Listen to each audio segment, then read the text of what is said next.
Shabbat shalom, family. Shabbat shalom. Shabbat shalom. Welcome to the second portion. We about to tear it up. We about to tear it up. May the Most High be praised. I forgot how many classes this is. Might be like something like 7. Anybody remember? I think it's like 7. We're at 9. How many? I believe we're at 9. Oh, we had 9? Wow. So, All right. I didn't know how many it was, but it is what it is. May the Most High be praised. All right. So here we are, family. This is our second half class for today. And we view the land at Temple Kefarym. We'd like to thank you all for coming in, participating, sharing this portion of your day with us as we worship the Most High King. Thank you very much. And we're going to get started with our commandments. All right? okay. So who would like to be first? Who would like to be first?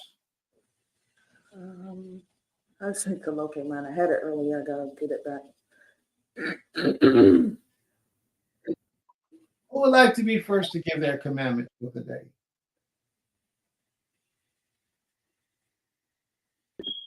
I can go. Okay, you got the floor. I think you're frozen. I'm frozen? Oh, man, already. Don't make no sense. And I closed the page just so I wouldn't get frozen. All right, well, let's rock with it like it is, and then hopefully it'll come back up again. All right, y'all can hear me though, right? Okay. All right. It's a strange freeze, too, because I can see the posts as they come up. So go, let's go. There you go. It's open.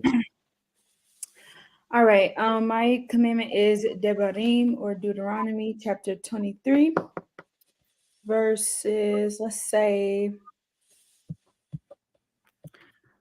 1 through 6. I believe this is the Most High speaking, if I'm not mistaken. He who is emasculated by crushing or mutilation. Oh, wait, sorry. I meant verse 3 through 6. My apologies. Verse 3. An Ammonite or Moabite shall not enter the assembly of the Creator, even to the 10th generation. None of his descendants shall enter the assembly of the Most High forever, because they did not meet you with bread and water on the road when you came out of Mitzrayim or Egypt, and because they hired against you Balaam, the son of Beor from Pethor of Mesopotamia, to curse you. Nevertheless, the Most High your power would not listen to Balaam, but the Most High your power turned the curse into a blessing for you, because the Most High your power loves you. You shall not seek their peace nor their prosperity all your days forever. So the commandment is that whoever is an Ammonite or Moabite shall not enter into the assembly of the Creator. And what I think assembly means is like they can't. It even means two things. Like they literally can't join the congregation and serve the Creator, or it means they can't.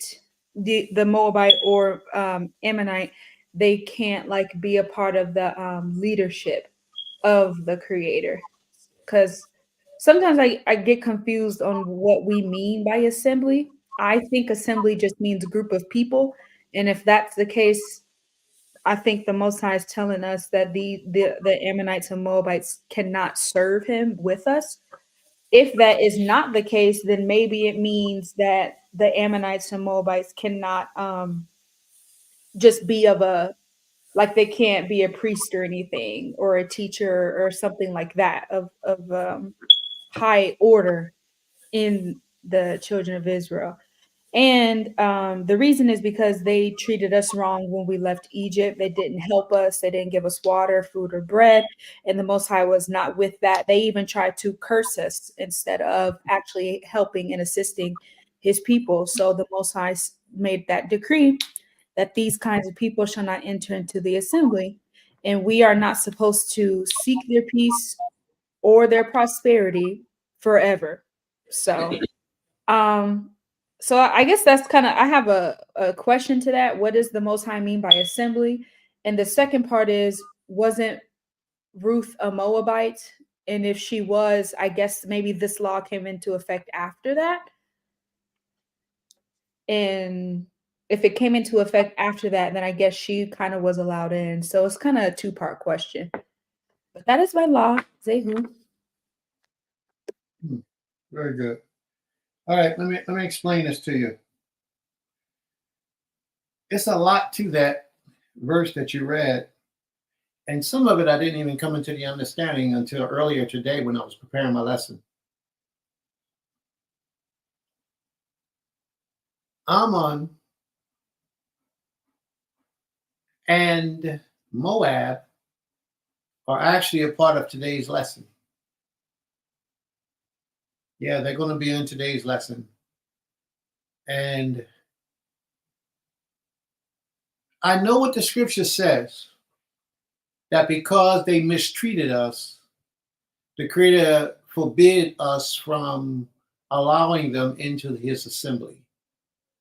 Now, as your question, part of your question was about assembly.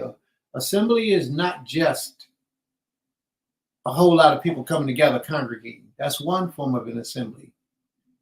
But then the Most High has an assembly of his elite, those who stand above the rest. They all represent the Creator, like leadership. They all represent the Creator. But where you made an error that I need to try to correct you, it's not a very difficult error. It's a simple error. And it was that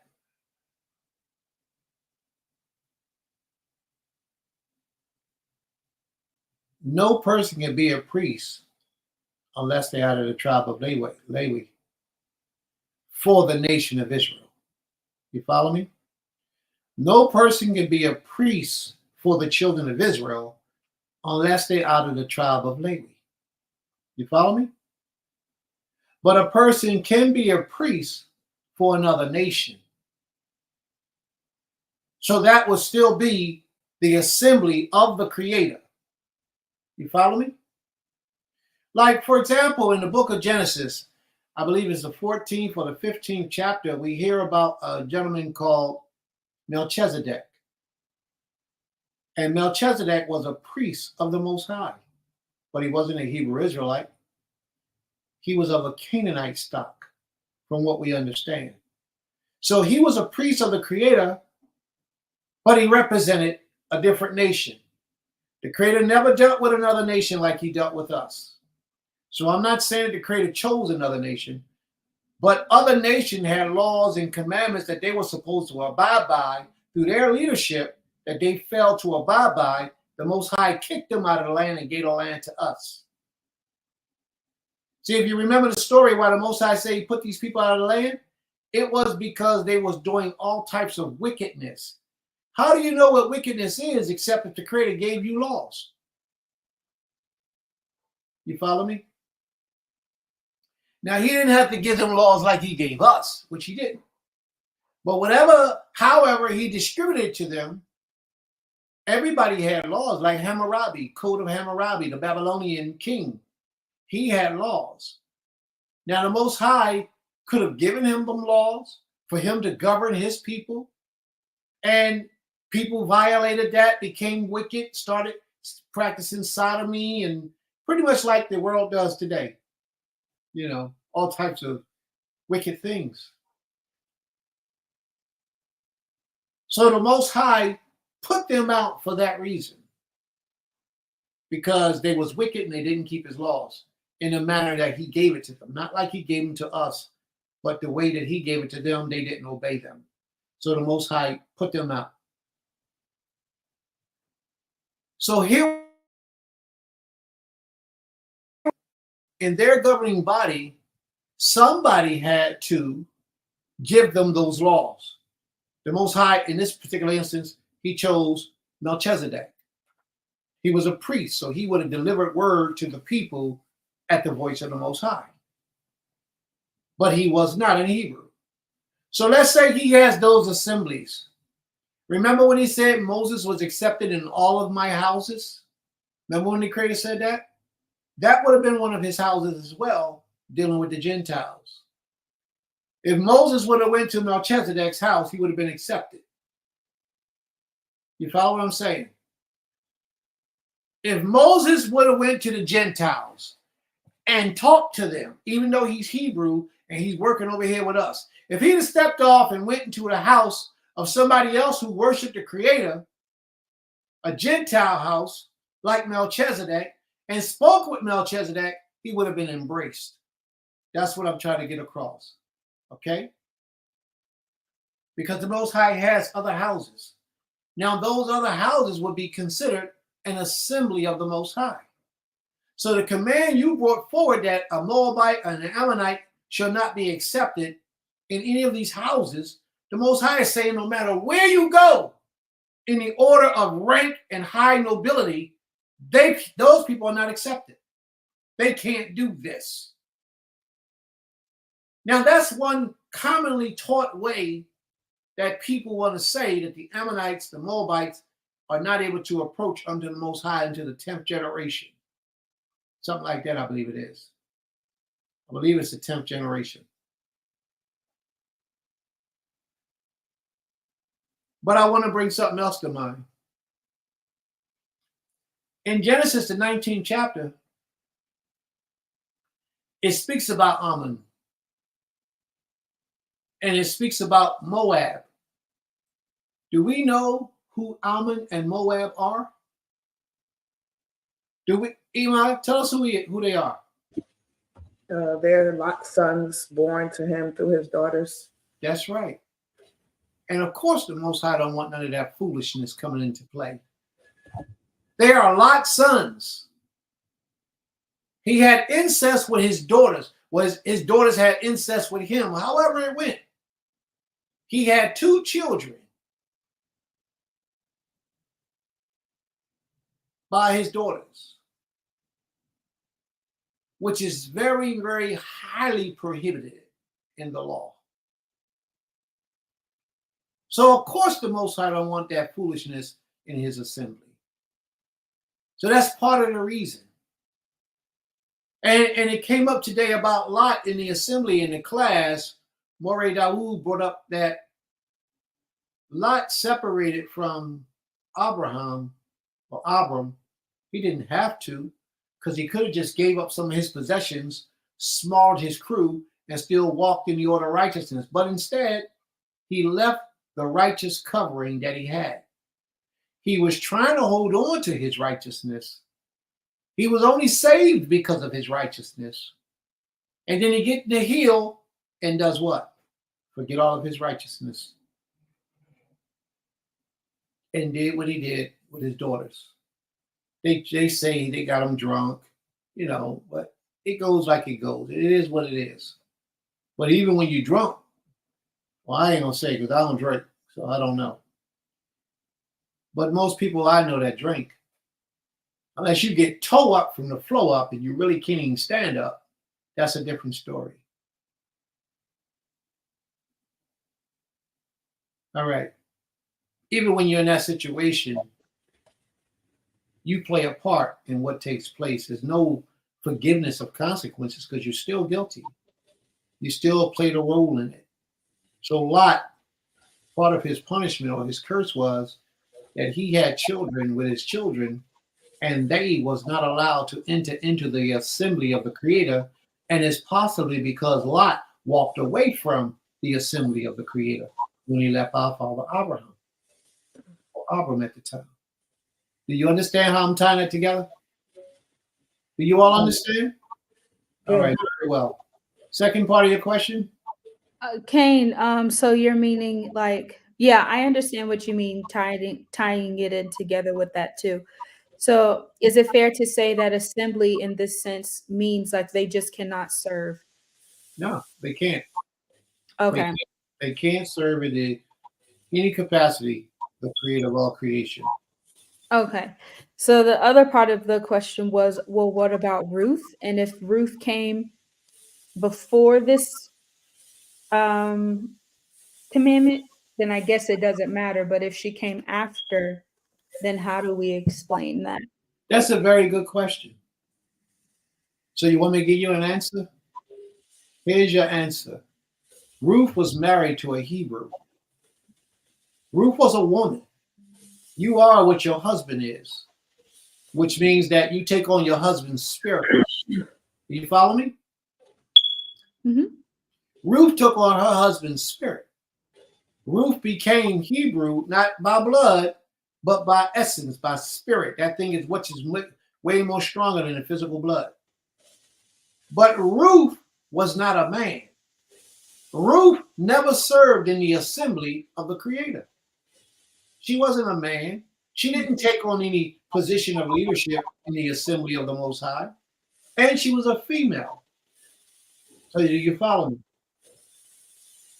Had she been a man and she had been labeled the leader of the Creator's people or people who serve the Creator, then I would understand your question. The Most High doesn't say that nobody can serve him. They can serve him. They just can't be in his assembly as a high-ranking official. Do you understand that? Oh, I thought you just said that they couldn't serve. Everybody on the planet Earth can serve the Most High as an individual, as a community member. But the echelon of that committee is the assembly of the Most High. The leadership, the Maureen, the priesthood. That is the assembly of the Creator. If you understand what I'm speaking to you about. Those people can never be Moabites. Those people can never be Ammonites. But Ammon and Moab can turn in the direction of servitude to the Almighty. They can give the Most High of themselves. Everybody in creation can. The Most High has blotted nobody out from serving him forever. They just can't stand in that assembly of righteousness and high order ranking, title and nobility and superiority over the people, no matter what nation of people they're from. Do you understand that? Shalom? Shalom. Yes, I understand. Okay. Well, I have to make sure I'm still here because for some reason my computer is frozen. And it comes up whenever it wants to come up.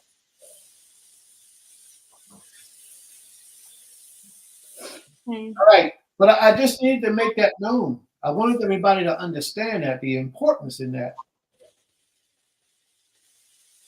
Because of the incest, the Creator had a problem with them as well.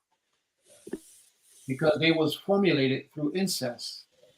And that's not something that the Most High takes lightly, incest. All right? Okay. All right. I just lost my screen. Can y'all still hear me? Okay. Okay. Yeah, I just lost my screen. Now, see, can you take this over, please? And if I'm able to speak, I'll speak, but I have to wait till my screen comes back. Okay.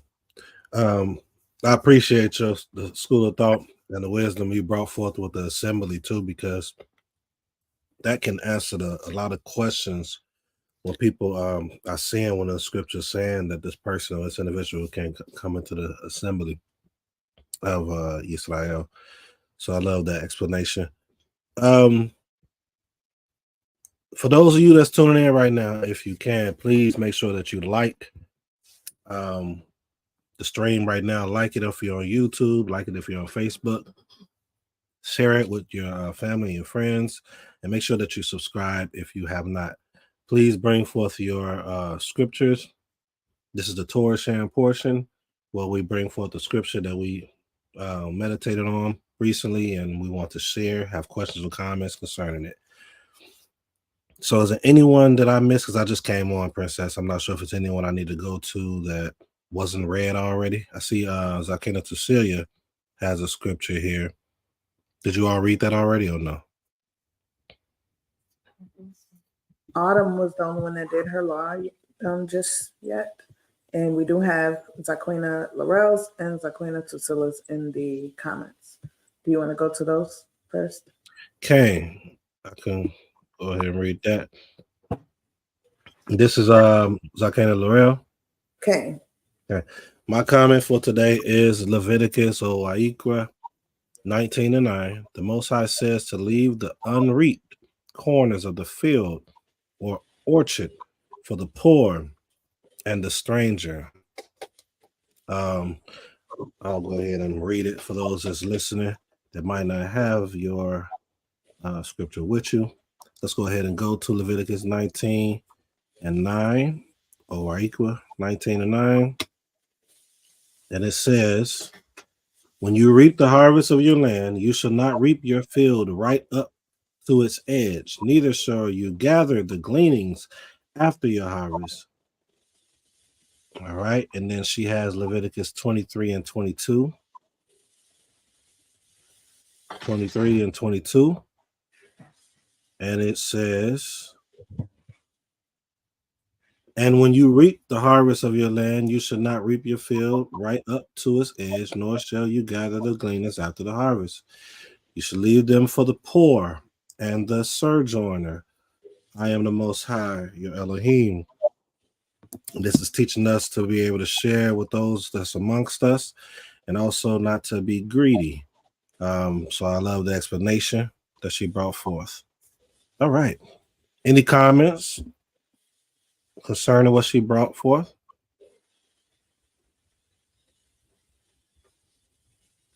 All right. Then we have Zakana Tusilia, and she has Devarim 17:15-20, which is Deuteronomy 17:15-20, and it reads, you may indeed set a king over you, whom the Most High your Elohim will choose. One from among your brothers you shall set as king over you. You may not put a foreigner over you who is not your brother. Only he must not acquire many horses for himself or cause the people to turn to Misraim or Egypt in order to acquire many horses. Since the Most High has said to you, you shall never return that way again. And he shall not acquire many wives for himself, lest his heart turn away, nor shall he acquire for himself excessive silver and gold. And when he sits on the throne of his kingdom, he shall write for himself a book, a copy of the law approved by the Levitical priests. And it shall be with him, and he shall read in it all the days of his life, that he may learn to fear the Most High by keeping all the words of this law and these statutes and doing them, that his heart may not be lifted up above his brothers, and that he may not turn aside from the commandment, either to the right hand or to the left, so that he may continue long in his kingdom, and he and his children in Yisrael. It says, whatever is your leadership position in the kingdom, whether you're a king, prince, or servant, janitor, you should not go aside the bounds of your position or the Torah to acquire more than you need to function or serve. The potential for arrogant pride is real. And that is basically what we see in the scriptures, right? You see that it was a couple different subjects that was within verses 15-20, talking about the cattle, talking about the wild, and it was just letting you know that not to be greedy. That last scripture that we used was talking about being greedy. It's the same thing with this, being excessive in these things, because it can turn your mind, especially things pertaining to wealth or even wives. You go excessively with it, you start to become big-headed, you start to be focusing more on yourself versus the people. So that's an excellent scripture that you brought forth. All right, we see Princess back. I'm gonna read one last thing before I hand it back. Or I don't know if he wants me to continue. You have Gabriel Autumn says, also, some people believe that Ammonite or Moabite can come into the assembly after the 10th generation, but the Most High says, even to the 10th generation, none of his descendants shall enter the assembly of the Most High forever. All right. My school of thought understanding is that and I will pass it to Prince if he wants to further go into it, it's saying until the 10th. So all the way until the 10th, that these individuals cannot come until the 10th. And this commandment will be forever. After the 10th, they're able to. So this will go on to the end of days. That's my understanding of it. If Prince has something different or want to add to it, so be it. No, I agree totally. So that's what it was, Gaber Autumn. It was talking about just giving you up until what generation that they cannot be a part of it. Once they hit that mark, they're good to go, and that commandment goes forever. Any thoughts or comments on my response? Me? Okay. Oh, Okay. sorry. Yeah, I don't necessarily see how the Most High is saying to the 10th, you can now, because it says none of his descendants shall enter the assembly of the Lord forever. So to me, it just sounds like the Most High could have put 20th generation. Like it sounds like the Most High is saying, even until whatever generation, none of them can come in forever. That's kind of how I see it. And then, like that next verse 6, he says forever again, you shall not seek their peace nor their prosperity all your days forever. So I get what you're saying. I've heard that school of thought before, but that's just not the way that I'm reading it. Mhm. So Well, I'm so glad you got a freedom to express yourself. me as well. Thank you. That is- Much appreciated. Tell us where you're reading from. Devarim, my command, it was the commandment, Devarim 23, and then the two verses with the word forever in it specifically was verse 3 and then verse 6. Verse 3.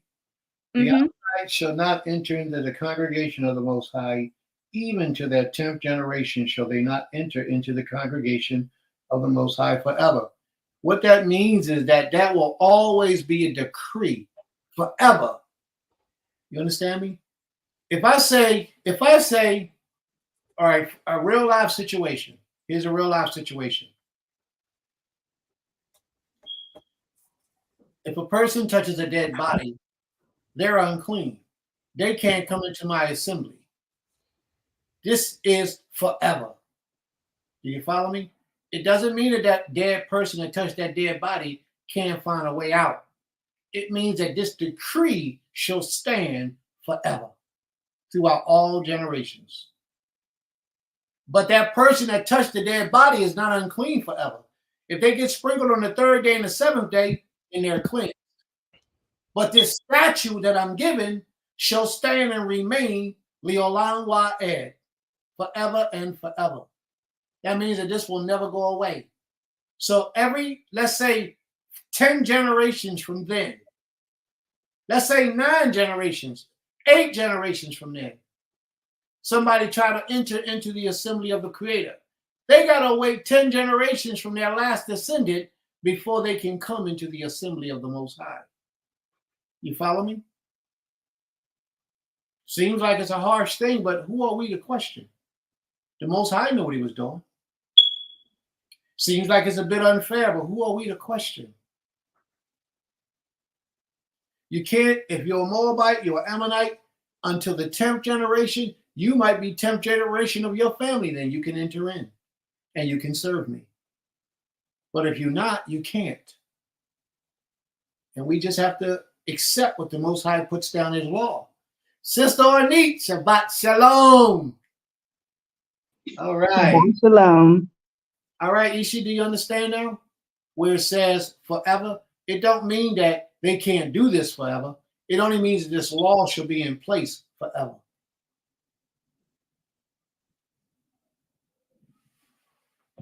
All right, I see you still don't understand. If the Most High says don't do something, No, you don't have to dwell on it, Abba. I don't want to take up too much of the class. It's okay. okay, all right. Since you got it, we'll leave it alone. Shabbat shalom. I still have questions, but it's okay. We can move on. Let's be patient. That's what this is about. All right, let's be patient. Are you familiar with the law when the Most High says you can't touch a dead body?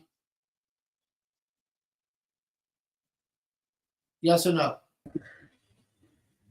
Oh, we're still okay. Yes. How long was that law to be in place? The law itself is forever because that's what the Most High said. Okay. Mm-hmm. So if the law is forever and I touch the dead body, can I be cleansed? Yeah, because he said that you can be cleansed by doing a certain thing. So in this commandment, the Most High is saying that the Moabite and the Amalekite can be cleansed after the 10th generation. After the 10th generation, he can be cleansed. But this law shall be in place forever, just like the law of touching a dead body is in place forever. After you go through your procedures, you're now clean when you touch a dead body. After they go through the 10th generation, they're now accepted. And that's what the Creator says. It may seem a little confusing to you because you see the forever part. All right, let me read it to you in Hebrew, okay? And I'm going to make it clear for you so that you understand. You know what the word odd means, right? Say it again. Odd. No, I don't know. I haven't heard that before. Okay. Odd? Yes. No. Okay, well, odd is the word that they have in Hebrew for until. Okay. All right. And olam is the word that they have forever. So when it says ad olam, that means until forever, which lets you know that that's a period of time. When we read forever in Hebrew, it don't mean throughout all eternity, unless it says Leolam Wa'ed, forever and forever. That means throughout all eternity. But when it says Ad Olam, that means that it has an ending time to it. It means that it can come to an end. There's a difference between Leolam Wa'ed, forever and forever, and there's a difference between Ad Olam. All right, for example, there's many different scriptures you'll read in here where it says forever and forever. That means throughout all eternity. But when it says forever, that forever is ad olam. That means it has an end point. And that end point for this particular commandment is at the 10th generation. There's a difference between the two. Now, let me do a search for you real quick so you can see the difference.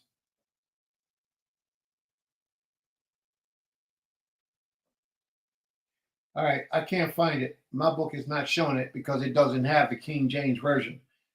Can anybody look up forever and forever? Let me jump in real quick and add to what you're saying too, Prince. So the definition of olam, because it says ad olam. Ad, as he has stated, is until. Olam has long duration. It has futurity, like a future, like it's a stopping point. So it's just a duration of time, and that length of that long duration is 10 generations for this particular verse. But the olam itself, by itself, is just a duration of time. It's not it's not elongated to the end of time. If you were to do a study up on it. But that's the definition. You asked me to look it up, Princess. Olam is long duration. That's all. Do you have it in the scriptures where it says forever and forever? I could find that. Let me all right. And there's a different word that they use there. It should be Leolam Wa'ed. You said forever and forever. Yes. Mm-hmm. You have a reference point where we can go to for that? I'm trying to find it. Well, the translator translates it forever and forever. And that means throughout all eternity. But this way that is written, ad olam, it has a duration. All right. So we can jump back on this a little bit later if Nasik finds it. Consider. All right. I'll keep looking. But next up, Princess, did you go already? Was I present when you went? I did not go yet. Are you ready to go at all? Kane, I can go. All right. Even though my East kind of just brought up my law, but my law is found in Numbers Bamidbar, chapter 19, verse 11 through 13. And it reads, He that toucheth the dead body of any man shall be unclean 7 days. He shall purify himself with it on the 3rd day, and on the 7th day he shall be clean. But if he purify not himself the 3rd day, then the 7th day he shall not be clean. Whosoever toucheth the dead body of any man that is dead, and purifieth not himself, defileth the tabernacle of the Most High. And that soul shall be cut off from Yisrael, because the water of separation was not sprinkled upon him.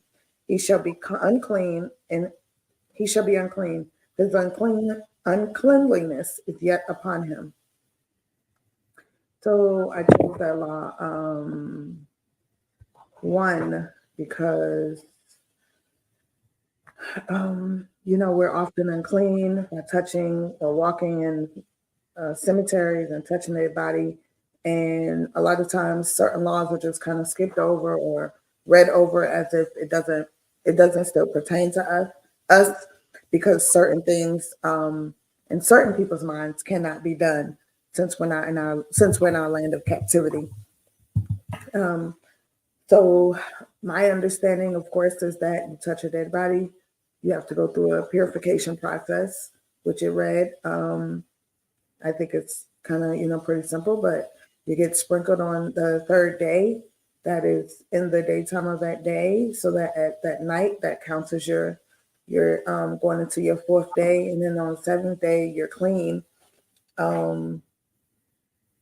And if you're not done, if you don't do that, if you skip any steps in that, then you're not clean. And of course, I chose to read that because, of course, I am unclean for touching the dead body. And so, just to be, more familiar with the law, I felt to read it again, even though I read it a few times yesterday. And it just kind of like what Maisha was saying, it's reality because it's done often. And part of our goal is to read upon these laws, not just to share them with one another, but when they come into fruition as such as this, that because we have been reading these laws and we are aware of them, and it's become a practice of ours to apply Torah to our daily lives, then reading these laws now after actually doing something that the law says for you not to do, or if you do it, what's to be done, then you're able to, process it better and basically walk through the law and see the manifestation of what the Most High has commanded us not to do or to do. So, Zehu. Absolutely. Total Rabah. Iman, can you address that question, please? Cain. The question that Sister Joshelle put on the platform, Shalom Sis, is what if a person from your congregation goes to a funeral Shabbat morning and come to service? Does that make you unclean if you touch that person? So going to a funeral on Shabbat morning doesn't make a person unclean, but it does. We don't look at going to funerals on the Shabbat as holy or, participating in the Shabbat. But if the person was to touch a dead body or touch that dead body at the funeral, or if they went to the cemetery to the burial and they stepped on any grave at the cemetery, that makes them unclean, which if they come to services, they have now made everybody who touches them unclean until, and that those people are unclean until they wash themselves and bathe themselves at evening. So even if y'all continue Shabbat services and it becomes nightfall next day, the person is still unclean because they did not take a shower and wash their clothes. So they'll be unclean until they do that the following day. Most likely, or creator willing, before that happens. So going to a funeral and coming to the Shabbat doesn't make a person unclean, but it's the actual participation of touching a dead body or stepping on a grave site. If that's done, and yes, they should not come to the two Shabbat services, especially if it's in a set aside or set apart Knesset or Mishkan, because then they have desecrated that set aside place for the Creator and now have made it unclean, and which you can't make that space clean. And that person who did step on the grave or touch their body, as in myself, you're unclean for 7 days, and you have to get sprinkled on the third day, and on the seventh day you are then clean. You got to do what? Get sprinkled on the third day. Is that the only day you need to be sprinkled on? Well, from my version of what I read, that's what it said. It said you are to be sprinkled on the third day. Then the seventh day he shall be clean. That's what your version say? Yes. Well, you go ahead and make me go look through the scripture and make sure I know what I'm talking about. This is so important that we have these classes. So much here. Sister Joe Cheryl, I want to also mention that in your question, you have to keep in mind of this. If you go to a funeral, somebody else at that funeral is going to become unclean. Rather they touch a dead body, they could touch the casket. They could touch the dead body, kiss the body, or whatever, however it is. If that person touches you, you're unclean and you're at the funeral. So that would make you unclean as well. But none of us, in my opinion, none of us should be going to funerals on the Shabbat at all. Funerals, weddings, all those types of things should not be taking place on the Shabbat. But for a lot of times, people do. All right?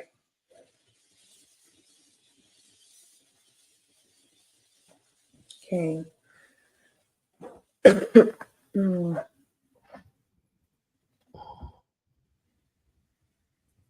All right. Verse 12. Let's go to Numbers chapter 19, verse 12. Imai, could you read that for us? Okay. Read it, please. Numbers Bamidbar, chapter 19, verse 12. He shall purify himself with it on the third day, and on the seventh day he shall be clean. But if he purify not himself the third day, then the seventh day he shall not be clean. Yeah, I think you might got a bad translation. Okay, so what is yours? Does anyone else have a different translation other than that? Numbers chapter what? 19, verse 12.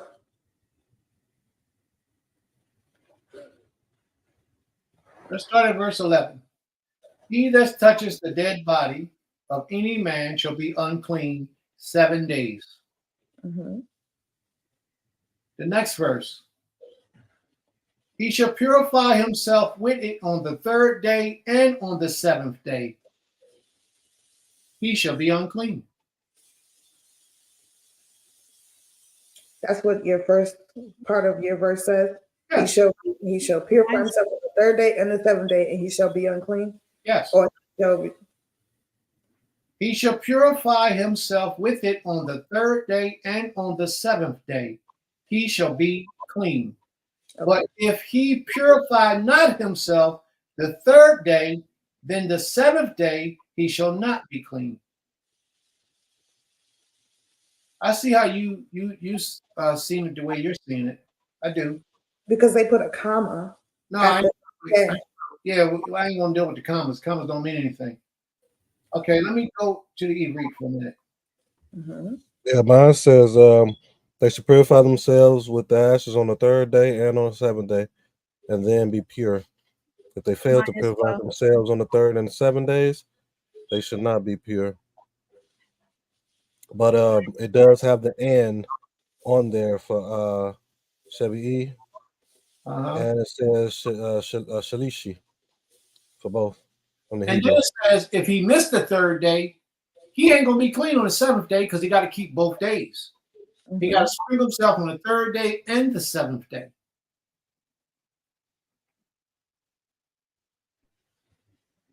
Let me see.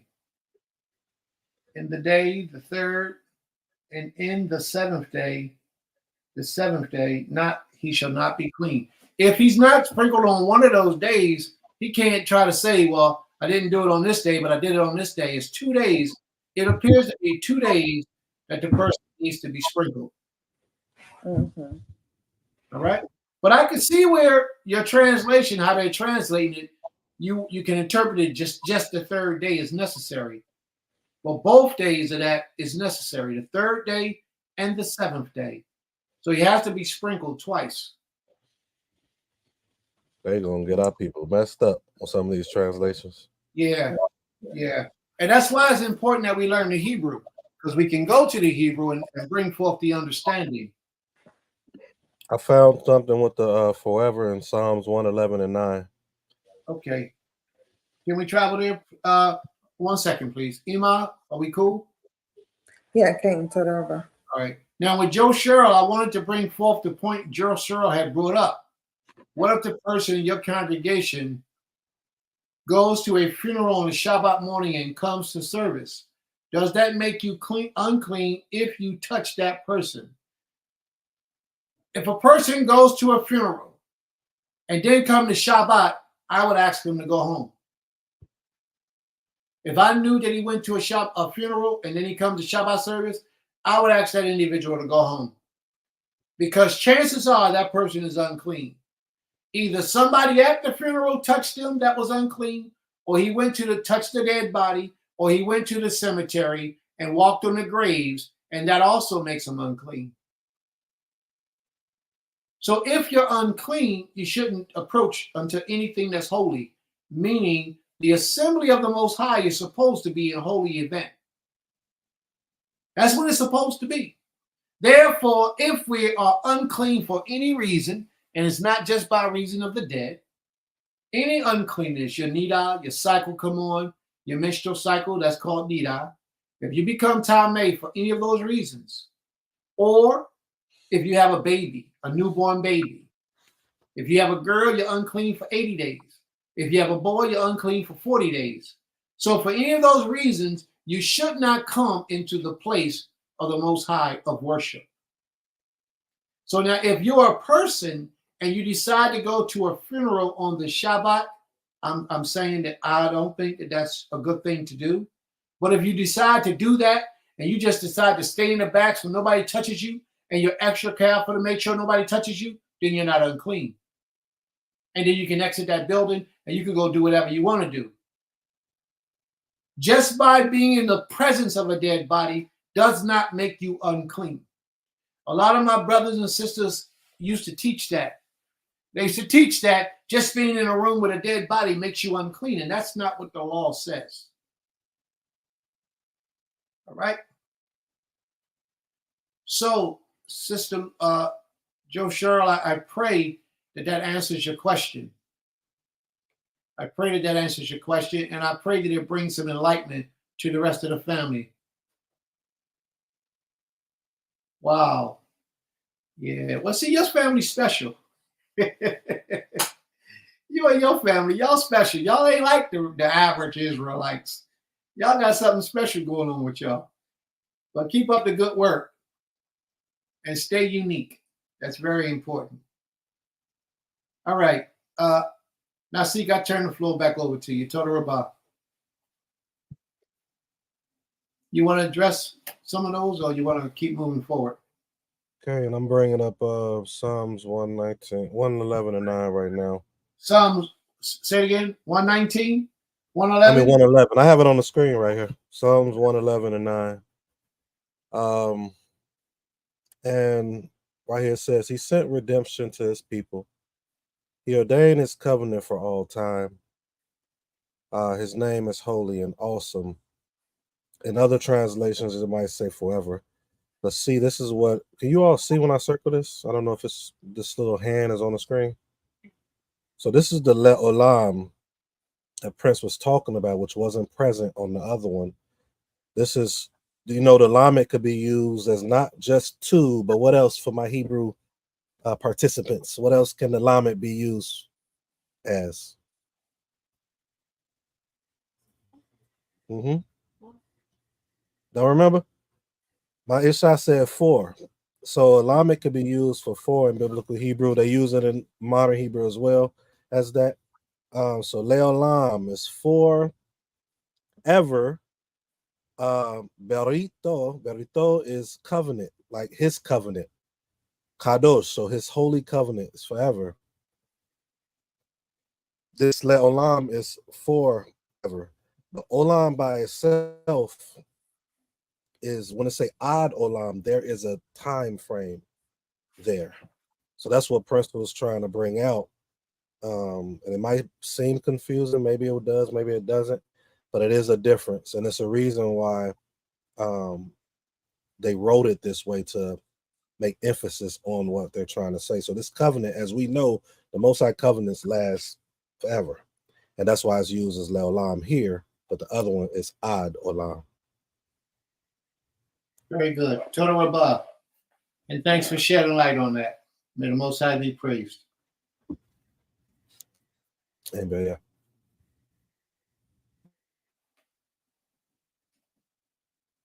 All right. I see we have a few more people in the chat that brought it out. We have Zakaria.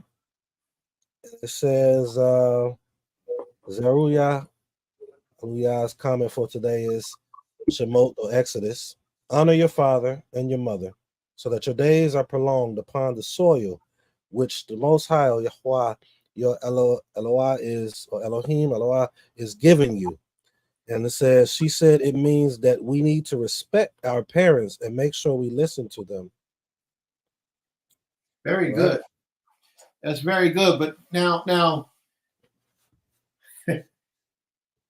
that covers a whole spectrum of things. If your parents is unrighteous, you might not want to listen to them, because they might tell you some unrighteous things that, like she might tell you, don't worship the Creator, worship whatever. What's his name? Baalzebub, whatever it is. And your parents might be unrighteous, but there's a way for you to keep this commandment, and that's to honor them. You can respectfully decline to do what they're asking you to do in a respectful manner, still showing them honor. All right? You follow me? It don't mean you have to do what they do. She means listen to them, like your parents going to know better than you in most things. But sometimes your parents don't know better than you. Excuse me. And your parents might get you wrapped up in something because you think that your way of honoring them is just to listen to what they say. No, you shouldn't do that. Well, you should listen to them, which means hear what they say, and then you have to weigh it against the laws of the Most High. And what if what they say does not go against the laws of the Creator? Then by all means, you can do what they say. But if what they say go against the laws of the Creator, then you have to respectfully, and I'm saying when you get of age. When you ain't of age, you got to do exactly what she said, and that's listen to your parents. Do whatever they tell you. But when you get of age and you're an adult, and now you're responsible for your own actions, if you disagree with your parents, you should bring it to their attention respectfully and have that conversation, that dialogue with them, because again, communication is extremely important. Have that dialogue with them and explain to them why you disagree. And then you do it, thus saith the Most High. But as long as you're in your parents' house, you under your parents' roof, and you got to do what your parents say because you're not grown. You might be 30 years old living in your mama basement. You want to think you're grown, but you're not, because if you was grown, you'd be on your own taking care of yourself. So you got to be careful, family. But that's a very good point there, sis. A very good point. So the Rabbah, may the Most High be praised. But there are other ways to honor your parents. Was something else come up? There's quite a few. She's posting the children's, Zakaria is posting her children's laws. That's what we're reading. That's what I'm talking about. Teach your children in their youth, so when they're older, they won't stray from this truth. Okay, tell them about. Zariel Dawood's comment for today. You do not covet your neighbor's house. You do not covet your neighbor's wife, nor his male servant, nor his female servant, nor his ox, nor his donkey, or whatever belongs to your neighbor. He says it means that you should not want what your neighbor has, because that's like stealing. And it can make you be mean also, or treat your neighbor bad because you want what they have. That's cool. May the Most High be praised. And how old is he, sis? 8, 9? And he's thinking like that? 7. That boy is destined for something great. He is destined for something great. May the Most High be praised. Toda Rabbah. We have Zakena Sukari. And it says Numbers 5 and 2. So likely. Command the people of Israel that they out the count everyone leprous or has discharged, and everyone who is unclean through contact with the dead. I'm thinking saying put out, maybe. Yes. Her explanation is, this is more guidance than I have ever understood. I understand that this is definitely a cautious action to clearly understand. That's right. Toda Rabbah. May the Most High be praised. Absolutely. And it's one of those commandments that has always been in the book, but it's almost never enforced by Israel. And I understand why a lot of people try not to do it, because if you read 19:1, starting off, it tells you that you have to have a certain water, and then the priesthood has to make that certain water, and then a clean man need to do the process. I understand that. But just because we don't have one portion, it doesn't mean that we totally ignore the law. We have to do everything in our power to keep the laws of the Creator. If not, we lost and we done. There is no way to get back to the Creator, because we are all full of sin. We all have fallen short of his glory, if that was true. Okay. That's set up. Toda for that. Again, everyone that's listening in, if you haven't yet, please like the video, the live video right now. Let's take a pause. Let's take a moment. Let's take a breath. Everybody put that little thumb on that little thumb. I see some people doing it. Even those that's on right now. Let's get it done. Let's get it done. And subscribe if you haven't subscribed, please. And if you have any scripture that you want to bring forth that we'll read, go ahead and we will read it. All right. So who do we have next? We have Amona, Princess Amona. Atmuchana. Ledaber. Toda. So there.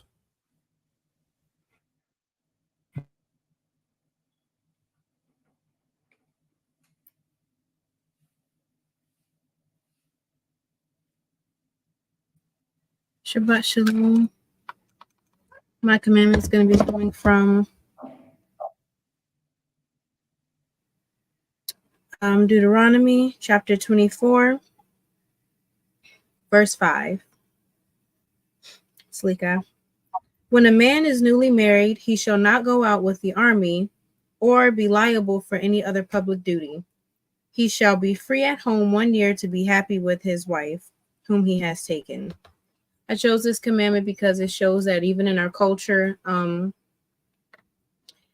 with all the things everyone had to do, that there was still an action and plan instilled so that the men could have a reasonable amount of time with their nashim. Because we may look at that, well, that's a lot of time, but back in that time, our men were traveling, and they didn't have cell phones, so they were all over the place a lot of times. So that connecting time, bonding time, and even him taking care of personal affairs with his wife of that year had to go in place, because think about it now, like we have life insurance and all that type of stuff that we can talk about, but during that time they had other things in place. So I believe he was able to get established with that new wife, or that wife teach her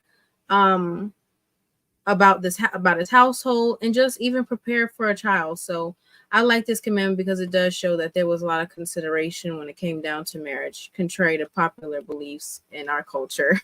There was a significance with marriage in that precious time that was placed there for newlyweds.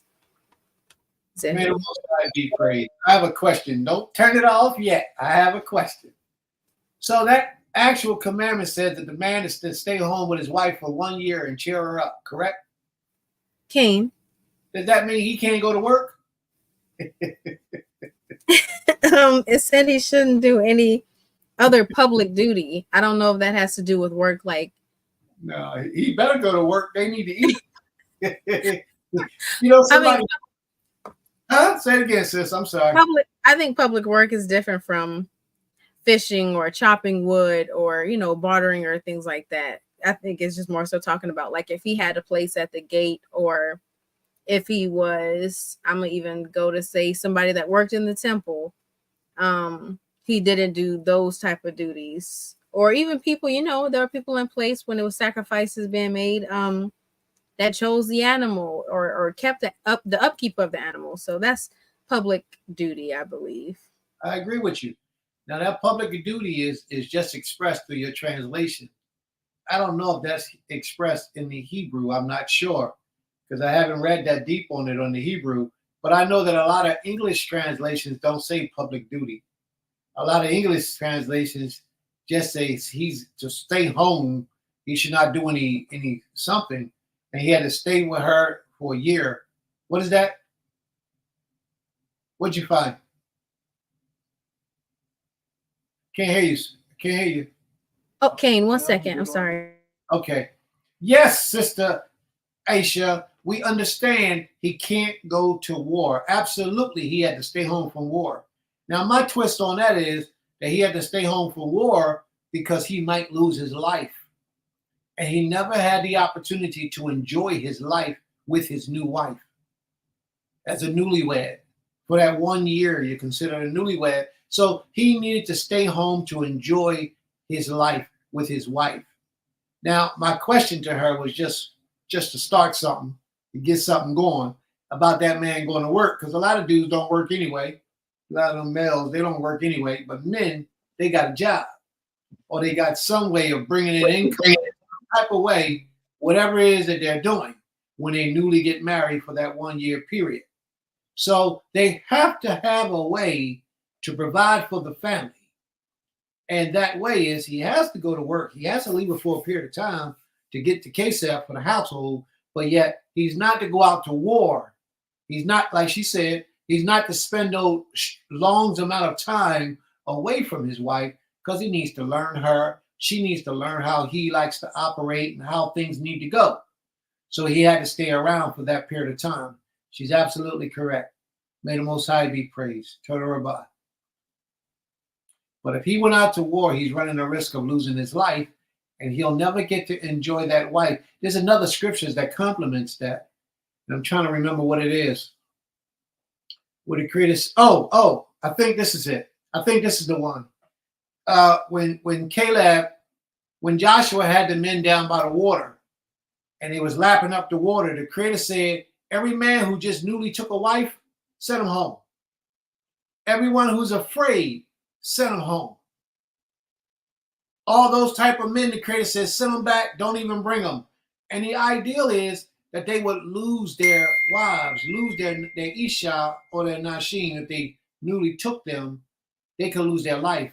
And they never got the benefit of enjoying their wife. Somebody can look that up. Let me know I'm in the right place.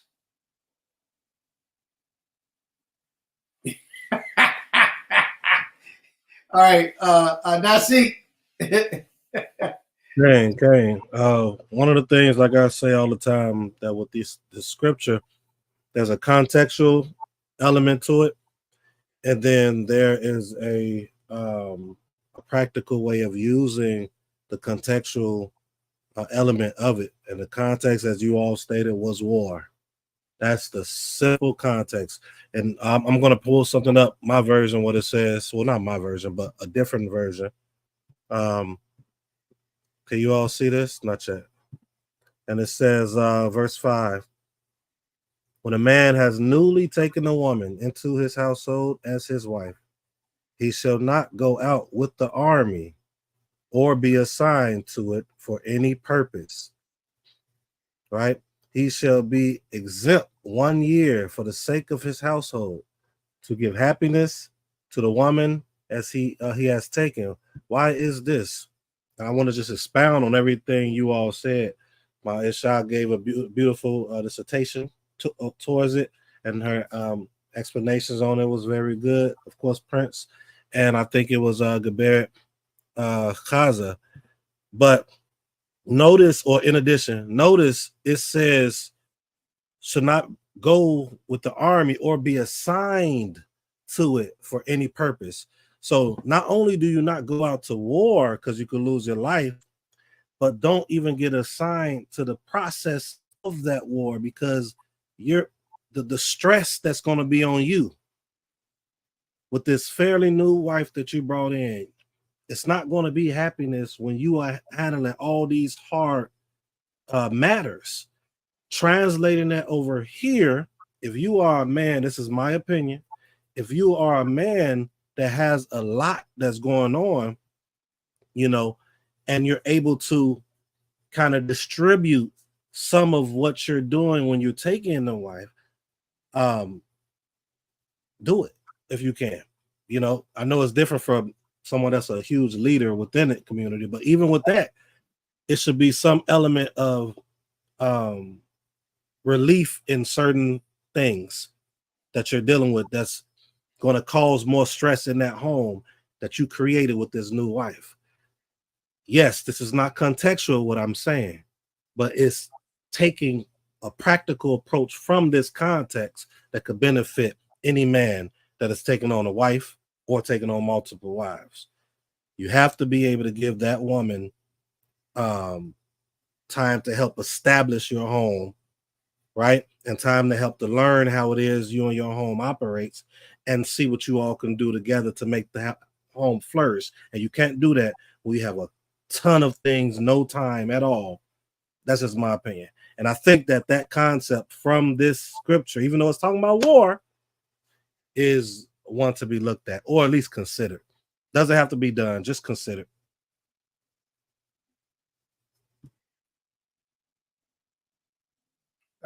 Okay. Nasik, do you see that post on the side there? All right, let's address this. Let's travel. Maisha put up Deuteronomy 27-8. And Deuteronomy 20, verse 7 says exactly what it was that I had mentioned. It speaks about a man.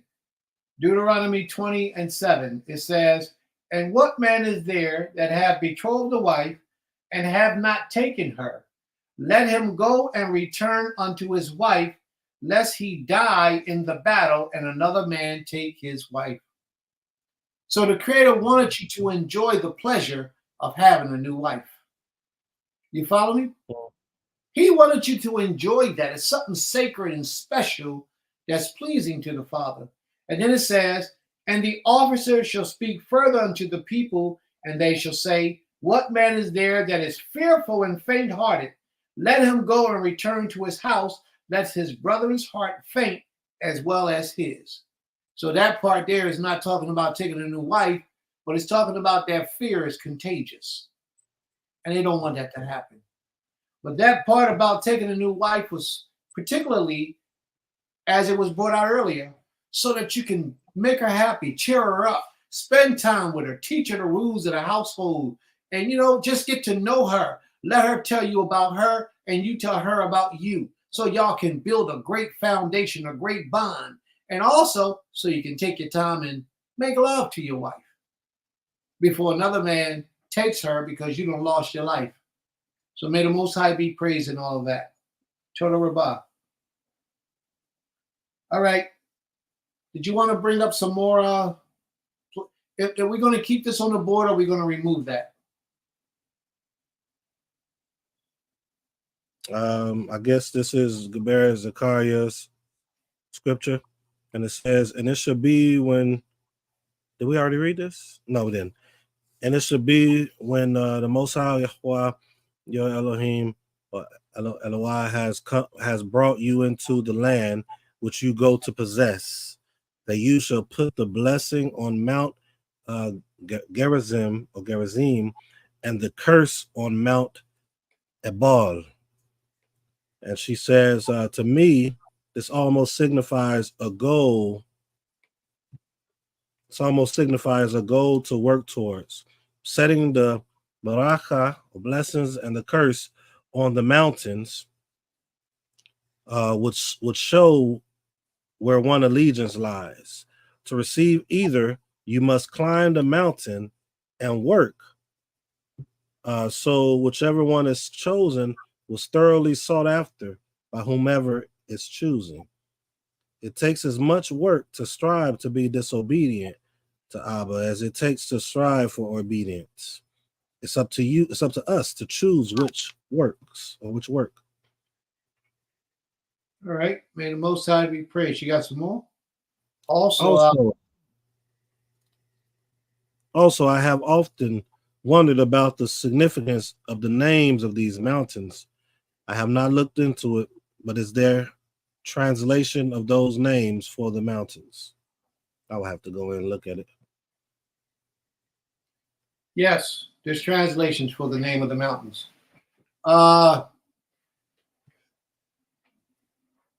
Deuteronomy 11:29. Gerizim and the curse on Mount Ebal. Yeah, they pretty much, the translations like you see, it's going to be blessings and curses. Both of those mountains have names. If you need the exact names of them, then I'll give it to you later. But I want to give you something. In the secret society, Masonry, secret society, they speak about these mountains in a place that they are like passwords. And it'll get you entrance into certain things and let certain people know a little bit about you if you know the name of these mountains. All right. So let me pull it up for you so that we can give you the names of the mountains. But it has a lot to do with the purpose.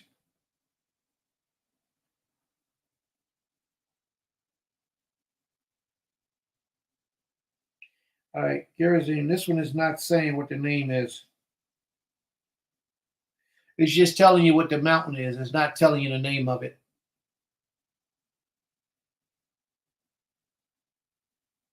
So I'll have to get back to you in reference to that, sis.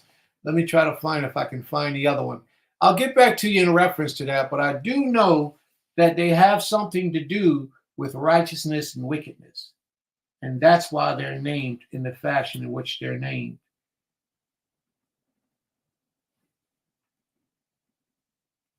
Shalom? We can hear you. Yeah, Nasik must have left. Something must have happened.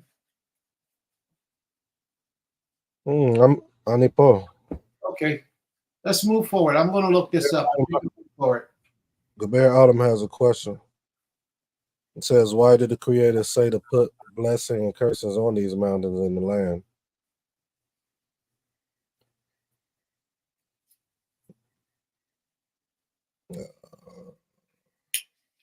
You want to answer that for now? I'm looking into it now.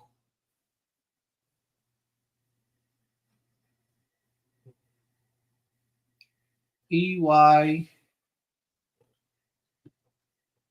Yeah, I'll have to dive more into it for me. Yeah. I don't All have an right. answer. All right, I'm not seeing what I need to see right now. So, sis, I'm going to have to ask you to allow me to get back to you with those answers after I did some more research on it. But in reference to why the Creator asked you to put these names on these mountains, you got to think about that. Mountains are symbolic of things. Just like when the Most High visited us, he visited us on a mountain, high places. These high places that he mentions, he wants you to put blessings on this one mountain and go to this other high mountain and put the curses. Maybe this mountain was favorable and this mountain wasn't. Maybe he wanted things to grow prosperous and numerous on this mountain, and this mountain he didn't want. Maybe he wanted people to be blessed on this mountain, but when they go to that mountain, to be cursed. The story we're about to read today, it deals with that same situation.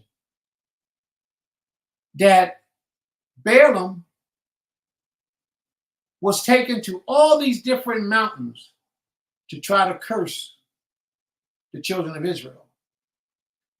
Now, the story is that each mountain had a different deity. I was supposed to bring that out in the lesson, but each mountain supposed to had a different deity that was represented by the mountain.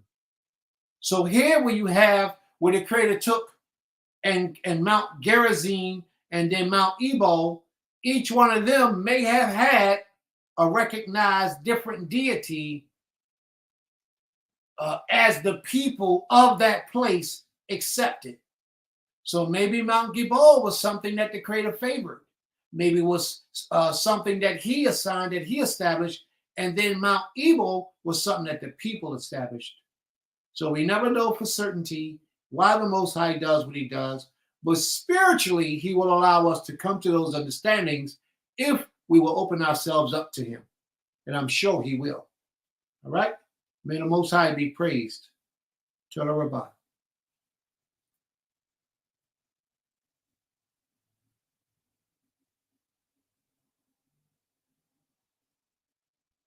Oh, I was talking and I was muted. So for that, Gilberto Neat, would you happen to have your scripture for this afternoon? Okay, Shabbat Shalom, family. My commandment today is going to be coming from Shemot, or Exodus 22 and 6. And it reads,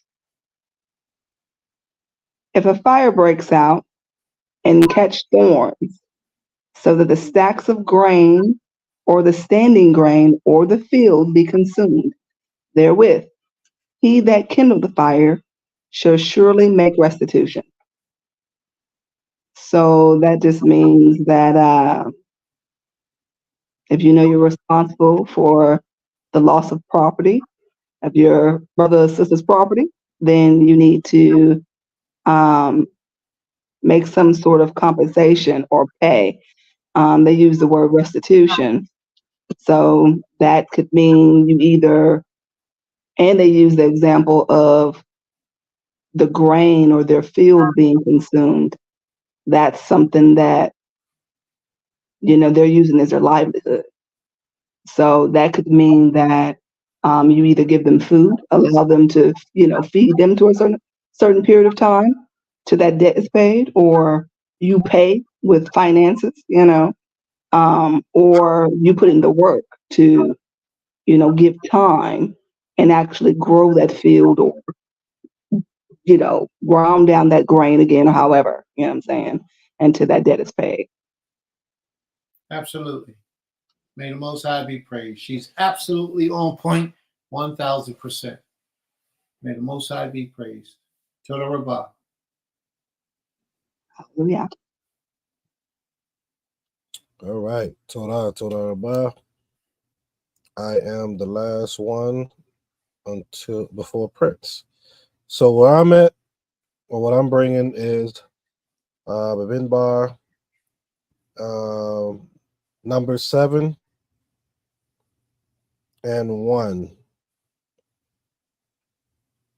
I'm going to read down to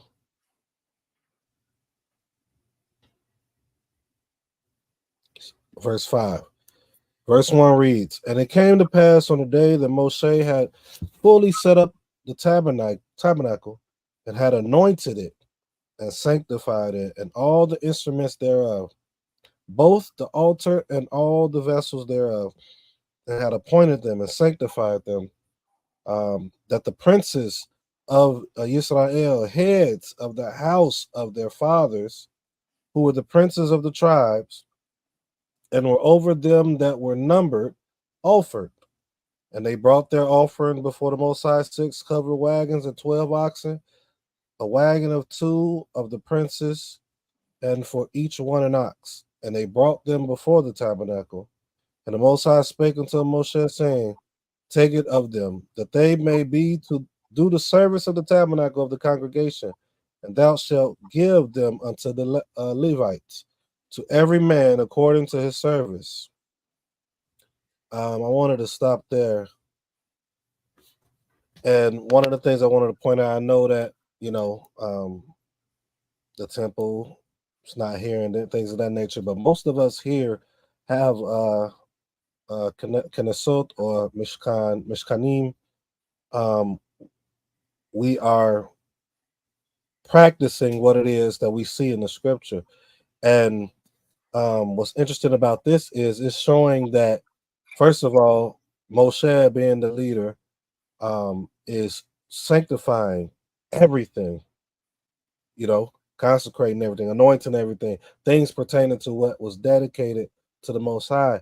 And I can't say what I don't know, meaning I can't say that I know that most of our leaders are doing it or not doing it within Israel, that have their own Knesset and things of that nature. But if we're not, then I think it's something that we should practice. Some would disagree, but I think it's something that we should practice. If it's something that we're dedicating towards the Most High, we should treat it as such. And some of you all that's here, some of you all that's tuning in, may have been a part of congregations and things of that nature, and may not have even seen this. I think this is something that we should do. Another thing that we see is it says the princes of Israel, heads of the house of their fathers, who were the princes of the tribes, they came and they offered something. So they were leaders in their own right, but they came and they offered something to this tabernacle, right, where the people were functioning out of. So this is something good that we can take on here and anywhere else that you might be, bringing something to help fulfill this thing that we set aside for the Most High, or dedicated towards the Most High, which is the tabernacle or Knesset or Mishkan, right? Contributing towards it. And then when you go down to verse 5, it says, take it of them, that they may be able to do the service of the tabernacle of the congregation, and thou should give them unto the Levites, to every man according to their service. So it's just making sure what is dedicated to the Most High is fully functioning and fully set apart. And it showed that those other leaders were supposed to do their part in doing it as well. And I'm not sure if we see that across the board with us today. And if not, I think it's something that we should truly implement in order for the success. And also for those who are functioning in those roles, understand that role that they have, right? They're able to function in their role. And that's what it says right in verse 5 as well. To every man according to his service. So now he has a role that he's supposed to do due to what was offered in the in this tabernacle. Okay. Very well. May the Most High be praised from everlasting to everlasting. Wonderful.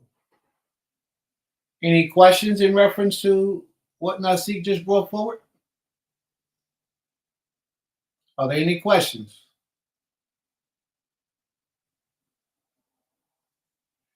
Okay. We gonna get started. If we done, I gotta give a commandment, right? I forgot about that. Thou shalt not steal. Thou shalt not bear false witness against thy neighbor. Thou shalt not commit adultery. Thou shalt honor thy mother and thy father, and thou shalt not make false images to bow down ourselves to worship. How about that? Can I get away with that? All right. All right. Probably not. No, man, I thought I got away with that. Man, y'all gonna make me really think about a commandment. You remember when Zachariah's daughter gave that commandment, you shall not steal? So you're going to give the same commandment a baby gave? Yeah. Everybody seems to be going to sleep. Y'all seem to be slowing down. That momentum is just like y'all minds is somewhere else. Everybody seems to be going somewhere else. But we get ready to get into this book. And this book is going to bring some life back up in here again. So y'all got to come on. Let's get it going now. Let's get it going. All right. Here's a commandment. Every 50th year is a year of release, the year of Jubilee. And every 50th year, you have to relieve everyone of their bonds. And if somebody goes into debt, and I have to paraphrase because I don't remember this part verbatim. If somebody goes into debt, you have to evaluate the value of that thing up until the 50th year.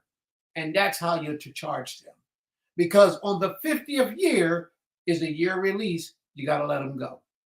All debt, all wages, everything. Even if you purchase a slave, on that 50th year is a year release, you got to let them go.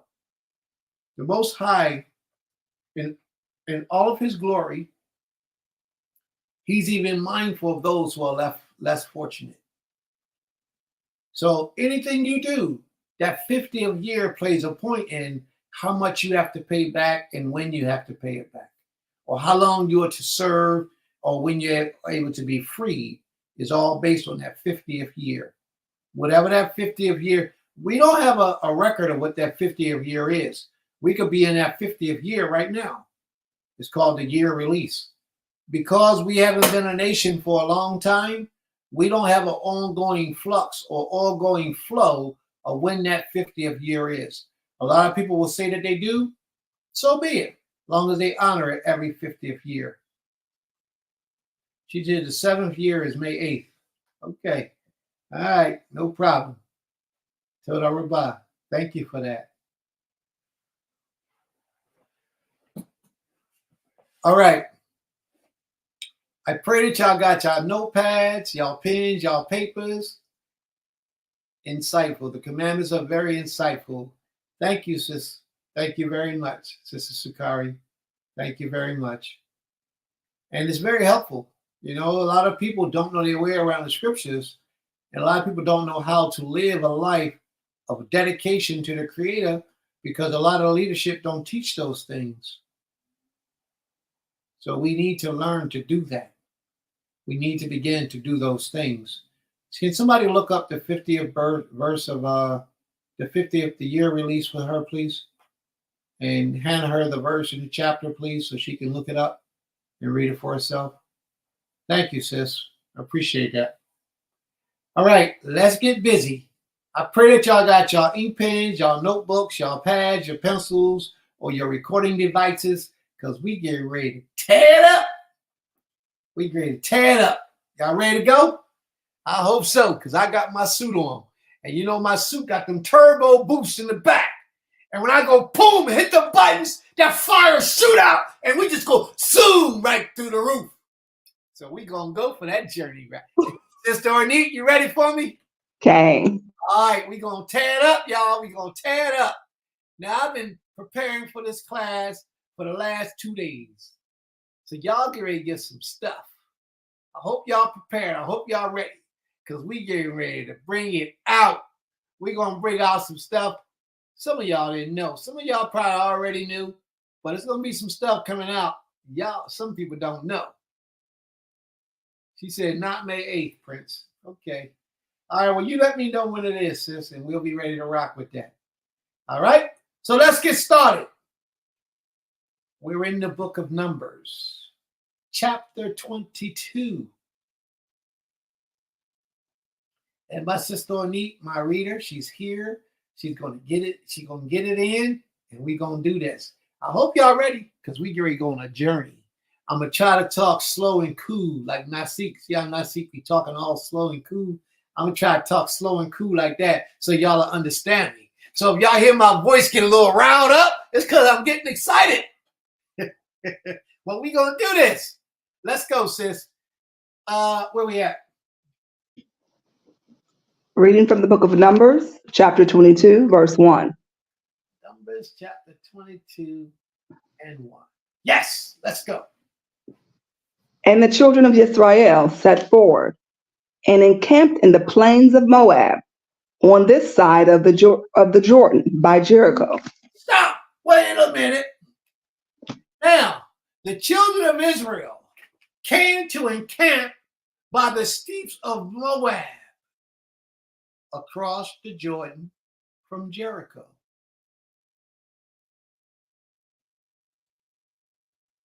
Who's Moab? Does anybody know who Moab is?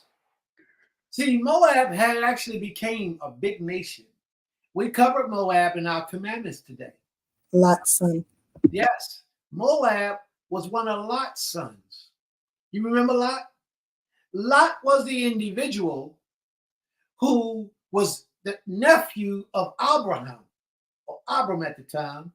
And what happened was Lot had grown so big and all his people and all the company that he kept that Abram came to him and said, hey, listen, we having too much trouble. Your people and my people they're not getting along too good. You know how that ego sets in.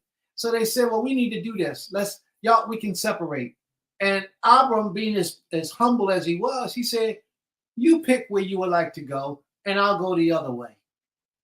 And as Moreh Dawood brought up earlier today, Lot could have simply said, well, don't worry about it, I'll downsize. Or he could have simply said, hey, yo, I'm going to correct my people, and I'm going to put them in check because I'm a man. But he didn't do either of those two things. What he did do was he went that way. And he didn't know what it was that he was doing. Just like a lot of people who separate from righteous people, for whatever their reason is, they usually don't end up lasting too long in the good graces of the Creator. Lot was a perfect example of that. Lot separated from Abraham. Now, think about this for a second. When Lot was with Abraham, he was super wealthy. He was a commander of men. He had many sheep, many flocks, many herds. And he left Abraham. He left a righteous man. And not to say that he went and started committing adultery and idolatry and worshiping false deities or not keeping up on the laws. That's not the point that I'm bringing out. See, Lot didn't understand that he got his strength because he was with a righteous man. Lot didn't understand that he grown so great and strong because he was with a righteous man. Lot didn't understand that. So Lot took it upon himself, like that ego sets in with people and individuals. They think they could do it themselves now.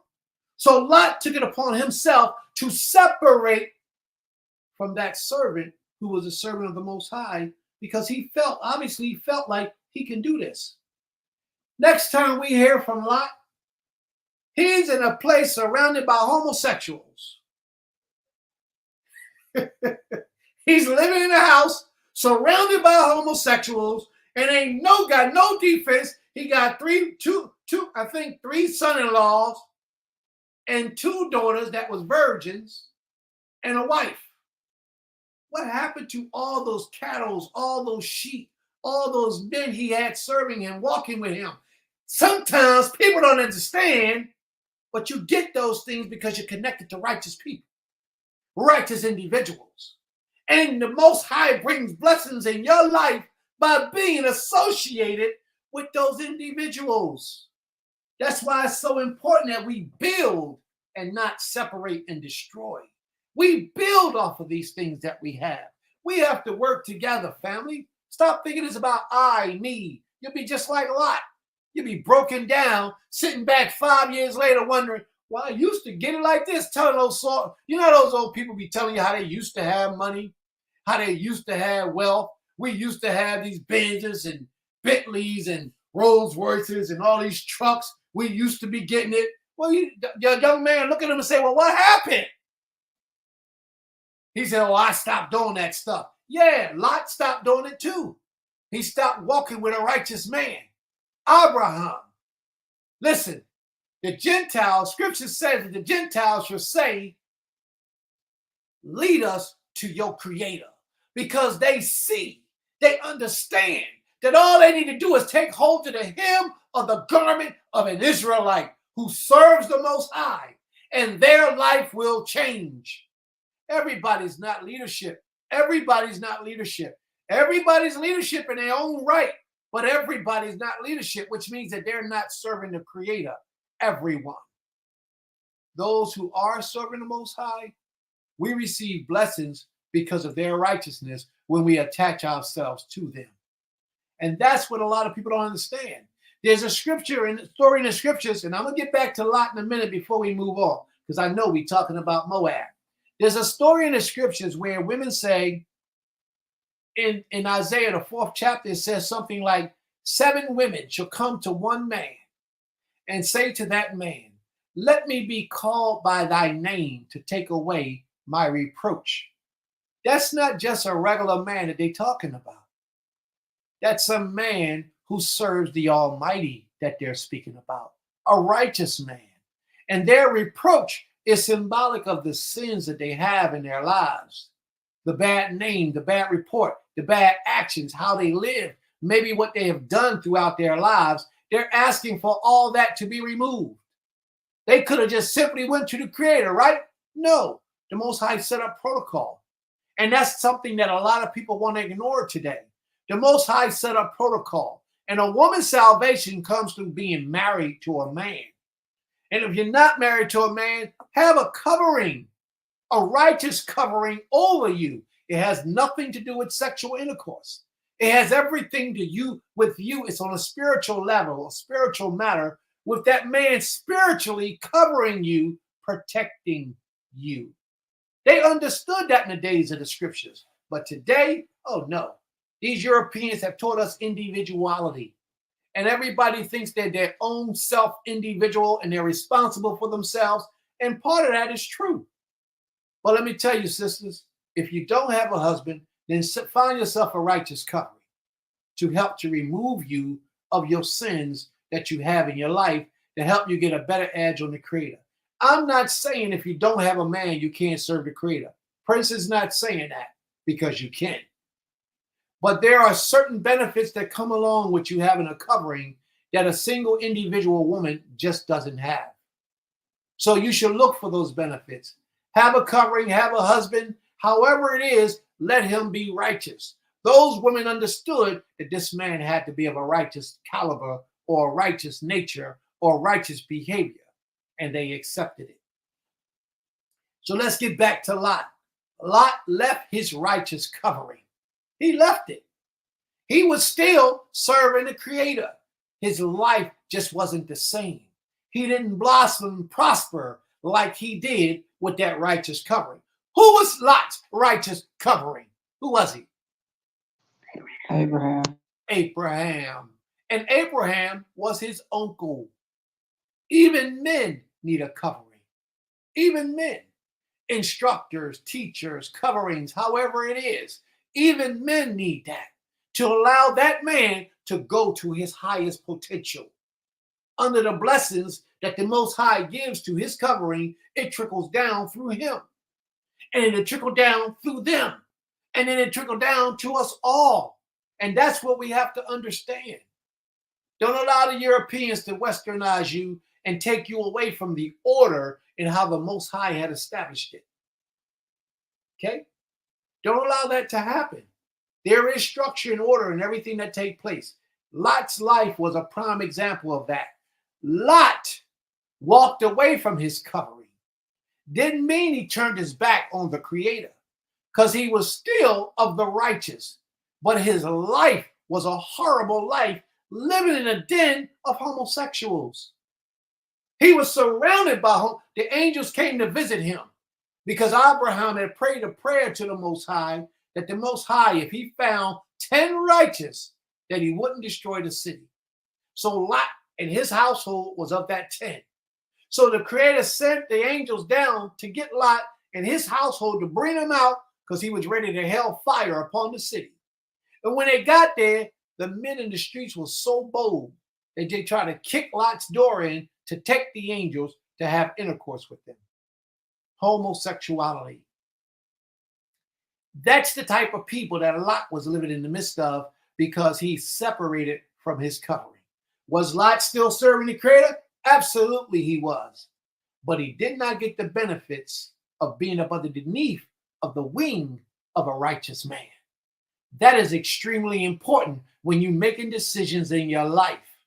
A lot of people don't understand what I'm saying. I pray that this sets in and that eventually one day you will learn that it's all about who you got as your head. Who is that spiritual leader? Who is that husband of yours? Who is that person that you look up to and walk with and hear? Because all of that is important when you talk about law, order, and structure by way of the Most High. Now let's deal back with Lot. Lot left that righteous covering, who was Abraham. He began to do his own thing, and I'm not knocking him because he was still righteous. But guess what happened to Lot? Even in the midst of being saved and protected, even in the midst of his blessings, he lost his wife. No matter how it took place, no matter how it went down, he lost his wife. Something that could have been prevented because they didn't have to be in that situation at all if he would have stayed under the protection of his covering. Do y'all follow what it is that I'm saying to you? See, we don't look this deep in scriptures. We don't go that far into what the Most High is saying or the examples that's left on record for us to get an understanding by. We don't dig that deep. It's extremely important the type of people that you have as your covering or your head. Stay in proper alignment and walk with them. Don't argue, don't fight. I mean, I ain't saying you got to be blind to your understanding because every man makes mistakes. He may be making a mistake one day, and the Most High might speak to you to get to him. So just because he's the head and he's the end all be all, the top of the whole situation, doesn't mean that he's perfect. There's none perfect except the Almighty. So the Most High may use you to open his mind one day to see that what he's doing is not right and he needs to fix it. You understand what I'm saying to you?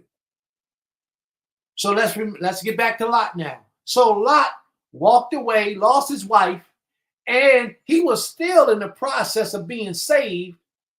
And then his daggone daughters raped him. They are him. They art him. You can't say those bad words on the internet anymore. You got to say the initial. They art him. What you mean they art him, Prince? Read the scripture. What the scripture says. The scripture says they got him drunk. They deceived him, got him drunk, and then they took advantage of him. So what type of mind state was these young women? What type of mind state were they in? See, we don't examine these things.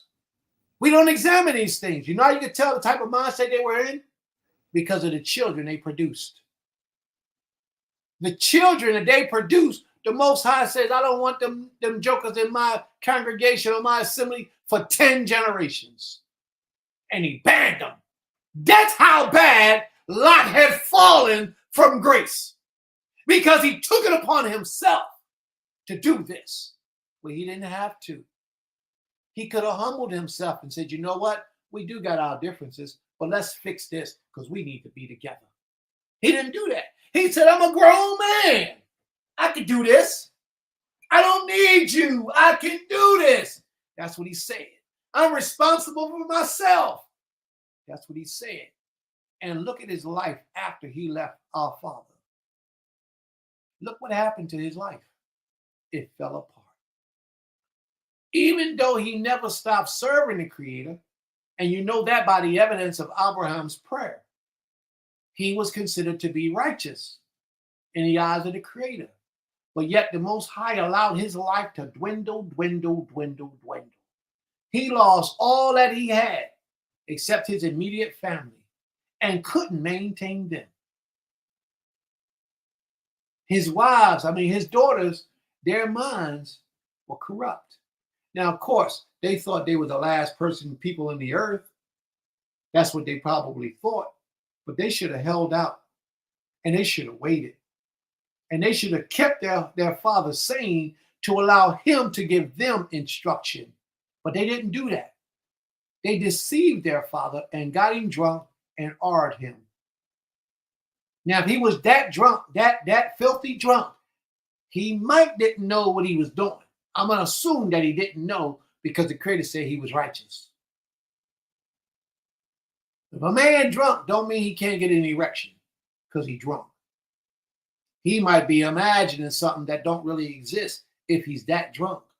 But we got to really pay attention. What happened to those offsprings? Those offsprings became Moab, that we're reading about right now, and Ammon. That's who they became. So, Sister Ornette, let's pick up where we left off at, please. Now you know who Moab is. And Moab is going to be the king. Balak is going to be the king of the Moabites. So he himself, Zippor is his father. So Zippor was not a Hebrew. Zippor was a Moabite. Well, actually, the Moabs would be Hebrew because Lot was Hebrew, unless their father is something else, which probably, I don't know who their father was. If their father was something else, then he wouldn't be Hebrew. And I don't believe that the Moabites were Hebrew. But let's read on, please. Verse 2. And Balak, the son of Zippor, saw all that Israel had done to the Amorites. And Moab was very much afraid of the people, because they were many. And Moab was distressed because of the children of Israel. Why was Moab distressed because of the children of Israel? My brothers and my sisters, I want to testify to you today that a lot of people will see you serving the Creator and how you prosper, and they will become jealous of you. They will become envious of you. And it's not like you're an arrogant person, but they will put you out to the world as if you are. It's not as if you're a selfish person, but they will put you out to the world as if you are. And they will give you a bad name. And no matter what you try to explain and present to the other people in defense of yourself, it won't work. So the best thing you can do is keep doing what you're doing to please the Creator. That's it. Do what you got to do to please the Creator. All right? Now, these people were afraid of the children of Israel. Now, what I just got finished saying to you ain't going to make much sense until we get to the end of the chapter. When we get to the end of the chapter, then it's going to make even more sense than what it makes right now. These people was afraid of the children of Israel. They wasn't afraid of the children of Israel for any unrighteous reason or for any reason like we were going to be a threat to them. We had nothing to do with them. We were just coming through. They were afraid of the children of Israel, not just because we were numerous, but that is one reason, but that's not the only reason. But they were afraid of us because they knew that the Most High was with us. They knew that the Creator of all creation was moving mountains for us. We had just beat up Og and another king, Balaam, I think his name was. We had just destroyed 2 nations, if not 3. Right before that, the Moabites heard about that. So the Moabites said, those people who just destroyed Og and Balaam and all them, they coming toward us now. So they were afraid that we will come in and reap havoc on them and destroy them. But all they had to do was send out emissaries. Communication is important. Y'all understand me? All they had to do was send out emissaries to find out the spirit that we were moving in. And they would have saw. We destroyed those people because they came out against us. We didn't go against them. They started against us. We didn't go and antagonize that fight. They came and started with us. So we defended ourselves. And I'm going to tell you, I don't fight like most people fight. I don't fight like most people fight. The Israelites don't fight like most people fight. The Creator commanded us not to fight like most people. Most people want to put the dukes up and get out there and rumble. Yeah, you put the dukes up, you get out there and rumble. But if they start with you, you have to defend yourself by any means necessary. And I pray that y'all understand what I'm saying to you. If they start with you, you have to defend yourself by any means necessary. You know who our defense was? You know how we defend ourselves? We defend ourselves by the power of the Most High. He fought our battles for us.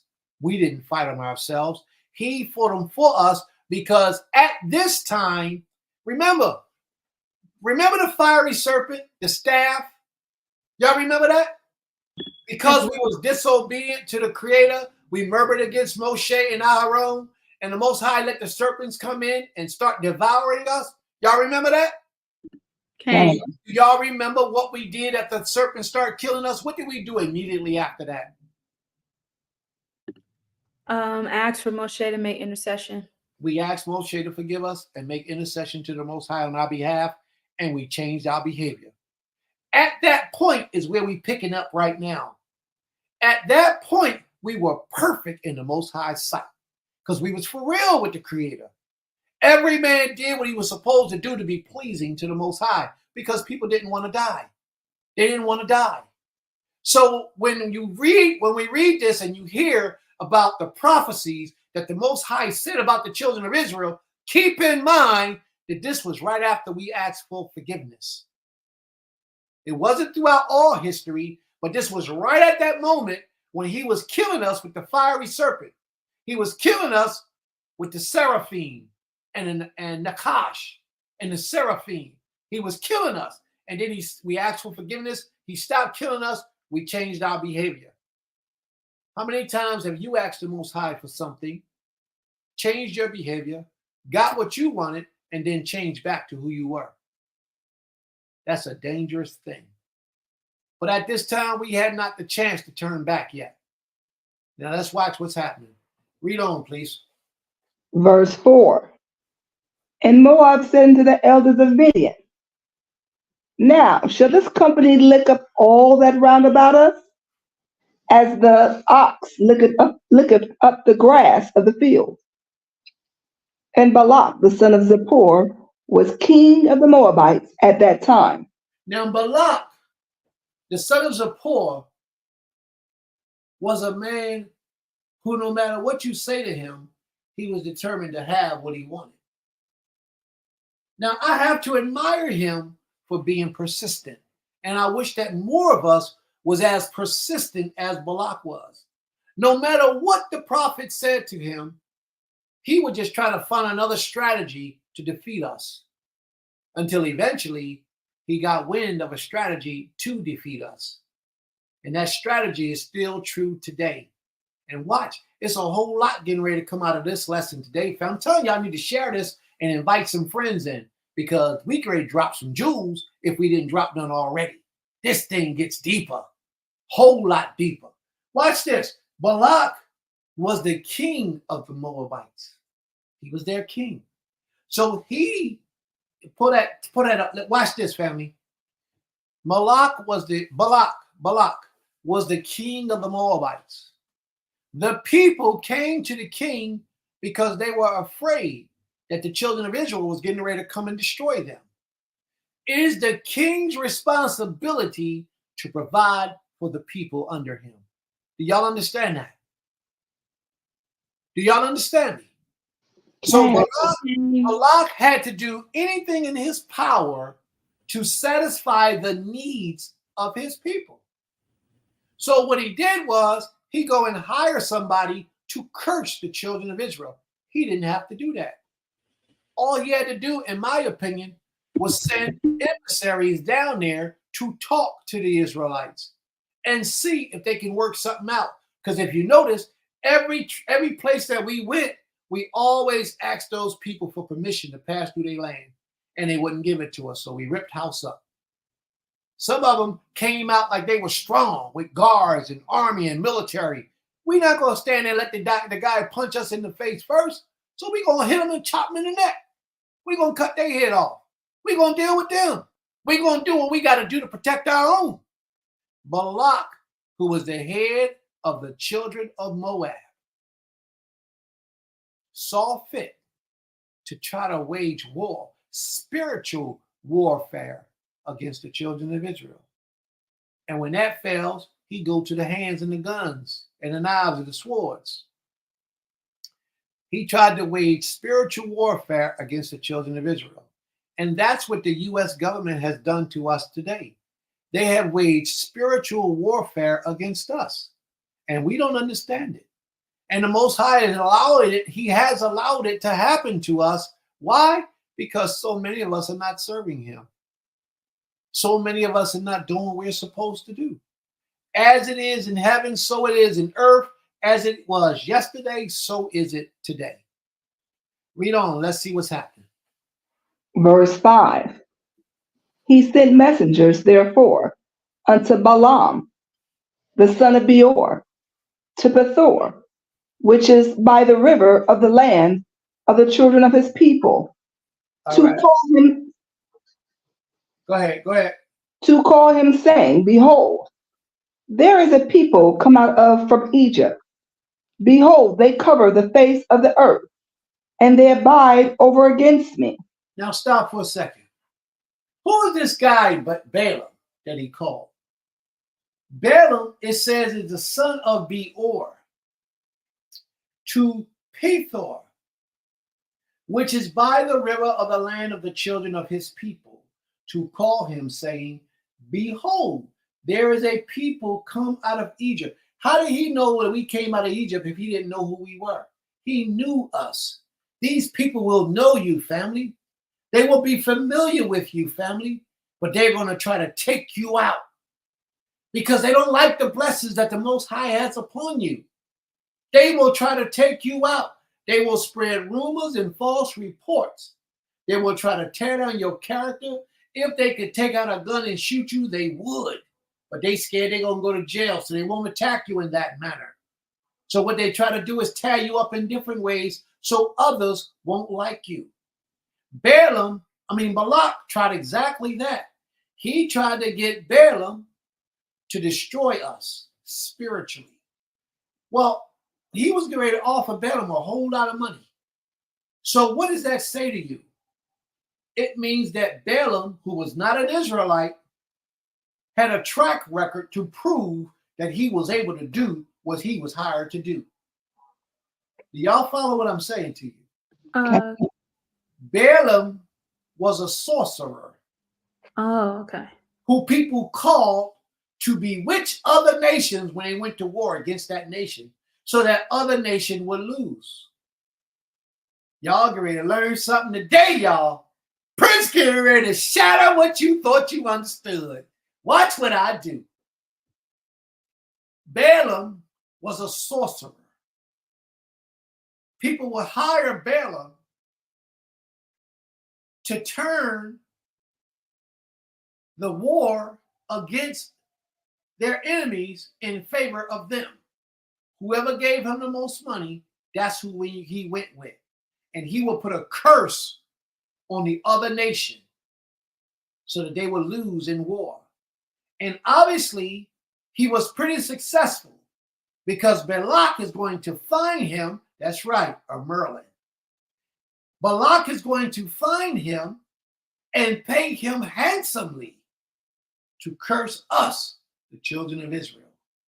But remember, family, this is what I got to tell you. At this time, we were perfect in the sight of the Creator. Therefore, no curse could come upon us. Keep that in mind because that's important that you remember that. At this time, we were perfect in the sight of the Most High. Keep that in mind, family.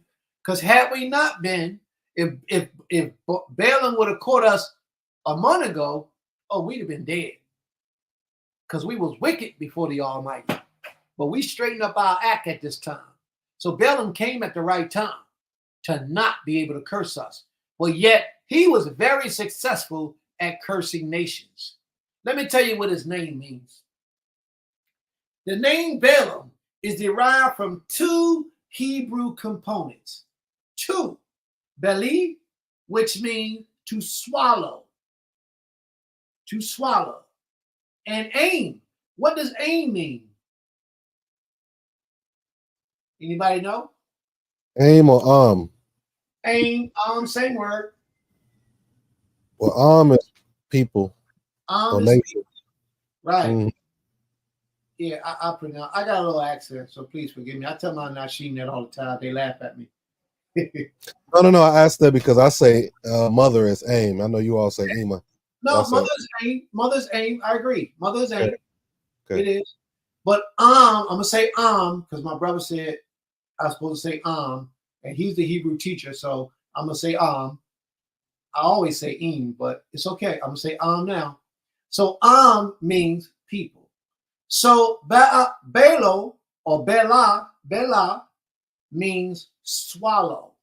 And his last portion of his name, because his name is Balaam, it means people or kinsman. So somebody tell me what Balaam's name means. Swallow up people. To swallow up people. Why do they call him the swallower of people? Some places you'll see it says devourer. They call him devourer.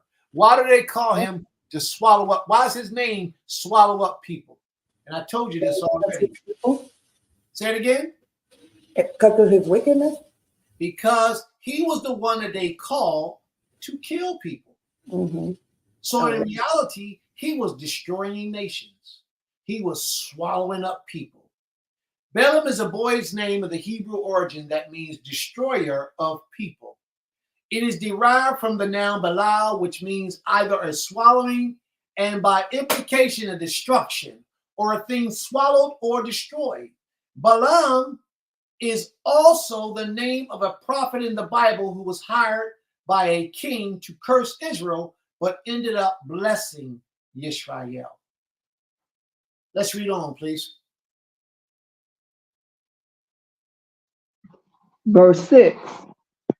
Come now, therefore, I pray thee, curse for me this people, for they are too mighty for me. Perhaps I shall prevail, that we might smite them, and that I may drive them out of the land.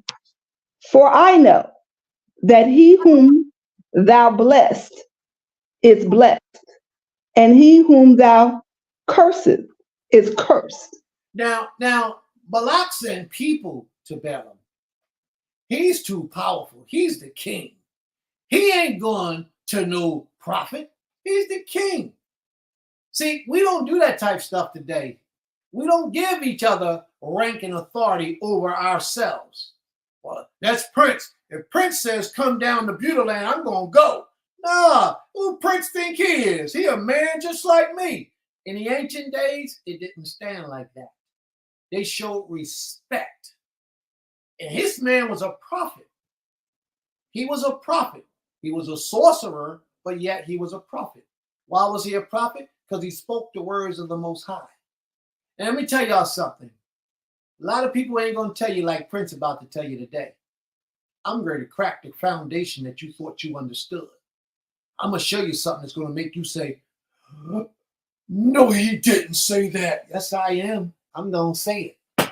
I'm going to put it to you and I'm going to support it with the scriptures. Watch this. The prophet came.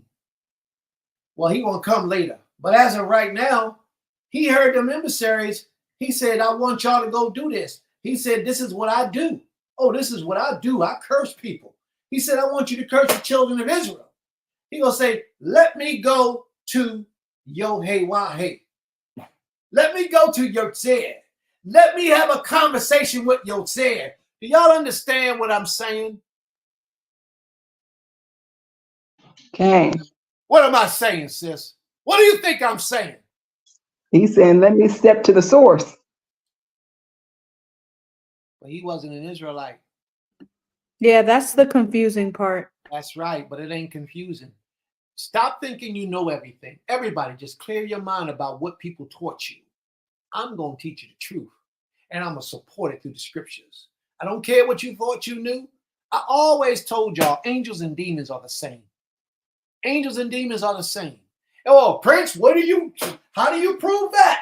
Well, one portion is this. You have to understand that to an angel who is destroying a nation, to the other side, that nation that's being destroyed, he will be a demon. Oh, he's killing us. That's what demons do. But to us, who he's fighting for, he's our angel. Angels and demons are one and the same. A lot of people are going to have a lot of time understanding these things. I don't have a problem with it, and I can teach it. I'm going to show you something today that you never understood. You didn't understand it because most of us came from a Christian concept. And that Christian concept, who used to be one time compiled with witchcraft and sorcery, they used to be combined. And then later on, they broke off, and then you took hold of Christianity after the separation. But before the separation, that was one religion. Drink my blood. What is that? That's prohibited by scripture and the law. You can't drink the blood. Drink this blood in remembrance of me. This is my body. Eat it. That's cannibalism.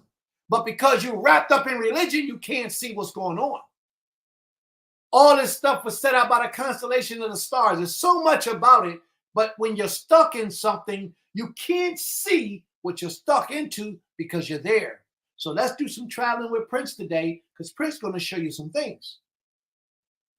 Balaam was the prophet that they said, who you curse is cursed indeed. Balaam had no power of his own. Balaam got his power from the Creator. What does that sound like to you? Why would the Creator give a sorcerer, somebody who does what we call black magic, the ability to be effective? Let's keep reading. Keep that question in your mind, family. Watch this.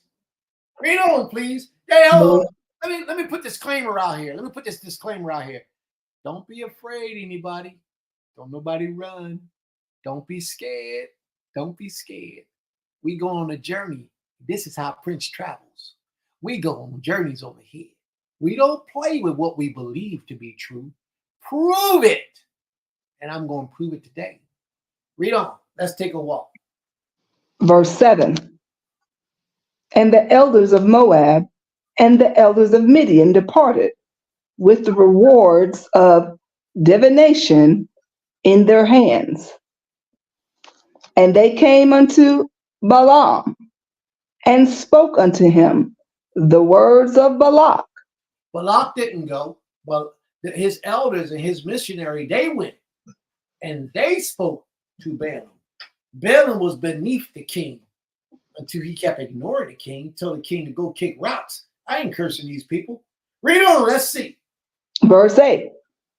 And he said unto them, Lodge here this night, and I will bring you word again, as the Most High shall speak unto me.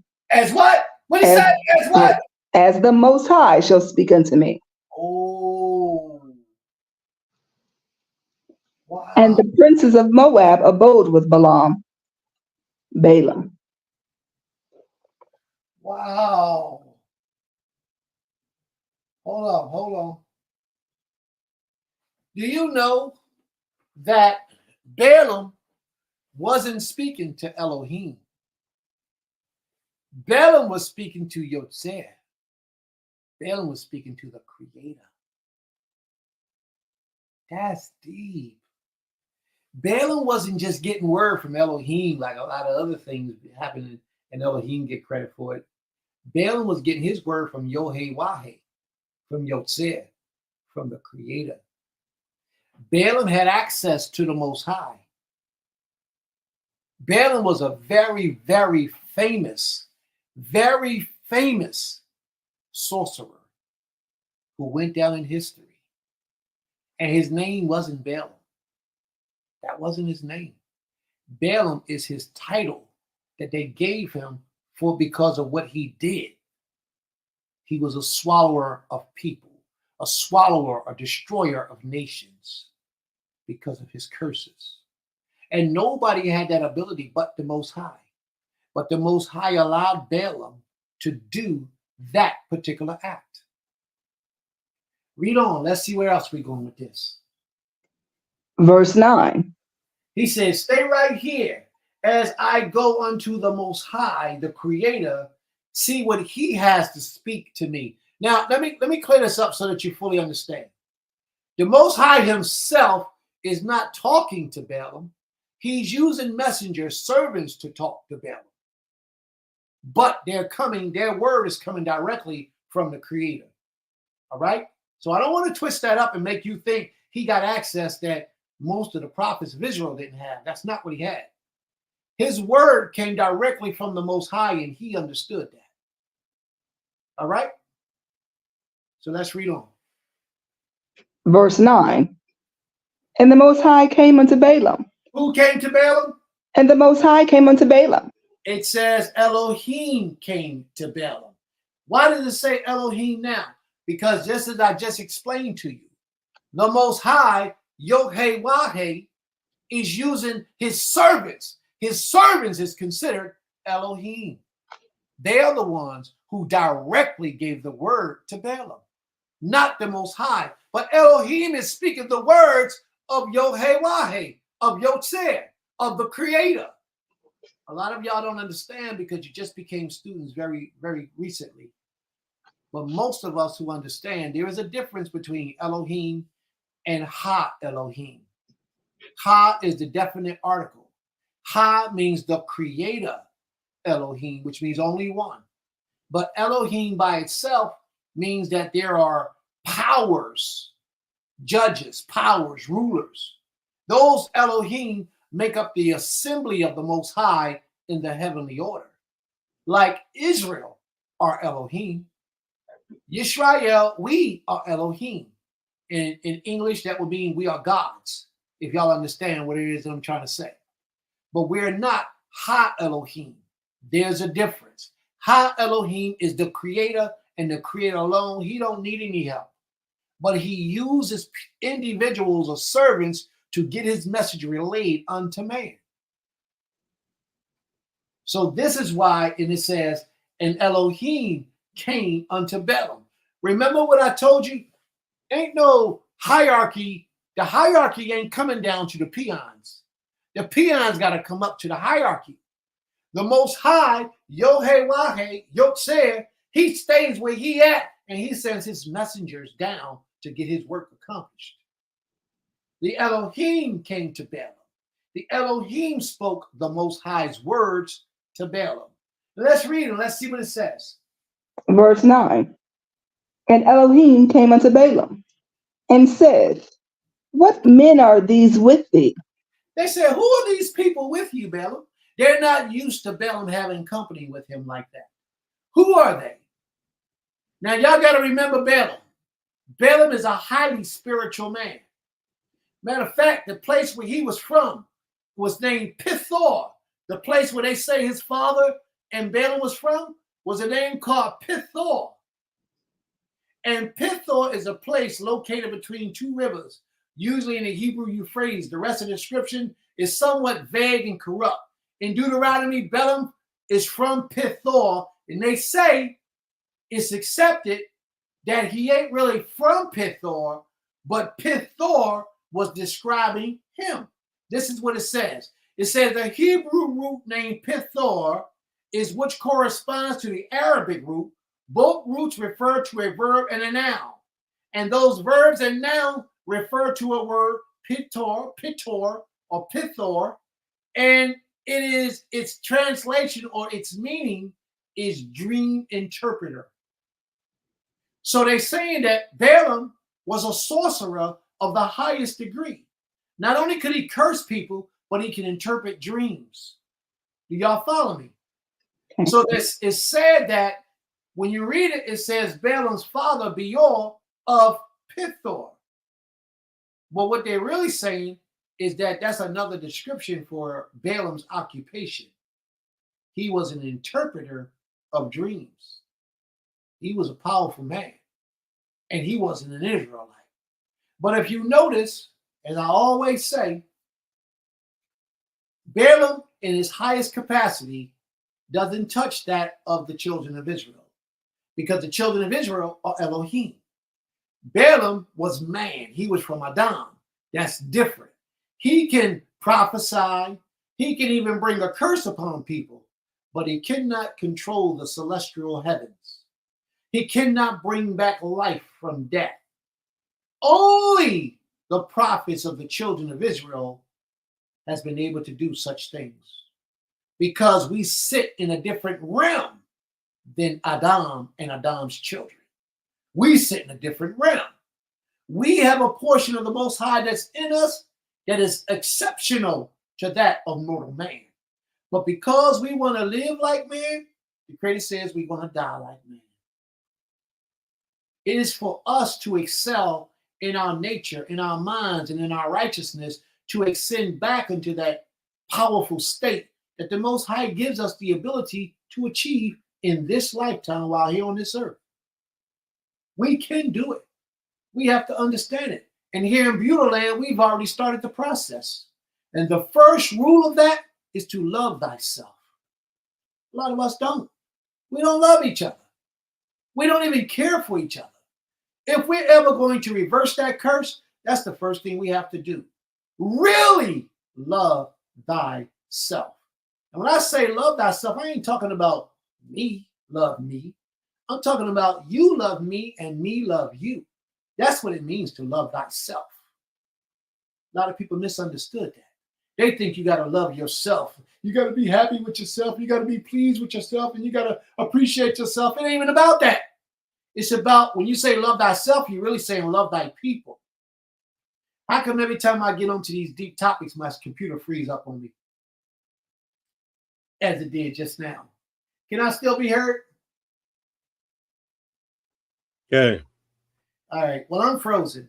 So I'm going to keep on teaching. We're going to move on. Every time I start opening that crack, somebody try to shut me out that crack. And it's only a crack. Wow. All right. So hopefully they'll bring me back in. If they don't, they don't. If they do, they do. I'll keep moving. And y'all just keep doing what y'all doing. All right. If they shut me down, then I'll be right back because I got some more fire to bring. All right. So Pete Thor was actually a place that they said Balaam and his father Beor came from. But it's actually in reality one of his characteristics or one of his traits. It meant that he was a dream interpreter. Another description of the power that Balaam had. Balaam wasn't no joke. Balaam was paid handsomely for the rewards that he brought to the people that paid. Come on, sis, let's finish reading. Where we at 9?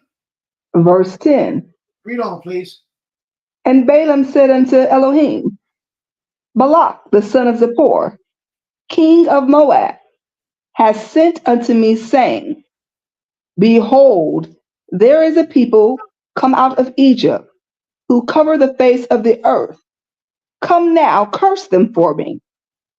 Perhaps I shall be able to overcome them and drive them out. Stop for a second, please. I want to pull your attention to verse 8. Verse 8, Balaam says, and he said unto them, Lodge here this night, and I will bring you word again as the Most High. Now you look at the Hebrew, it says, Yod-Heh Wah-Heh. As the Most High shall speak unto me. And the princes of Moab abode with Balaam. Then we get down where we see an Elohim came to Balaam in verse 9. Elohim was the servants or the messengers of the Most High. They came delivering a message to Balaam. Okay? But Balaam understood that he was getting his wording from the Creator, from the Most High himself. That's how he was getting his wording. But it wasn't, he didn't have direct contact with the Most High. He spoke to the Most High through the Elohim. Read on, please. Verse 12. You on verse 12 already? Okay. Wow.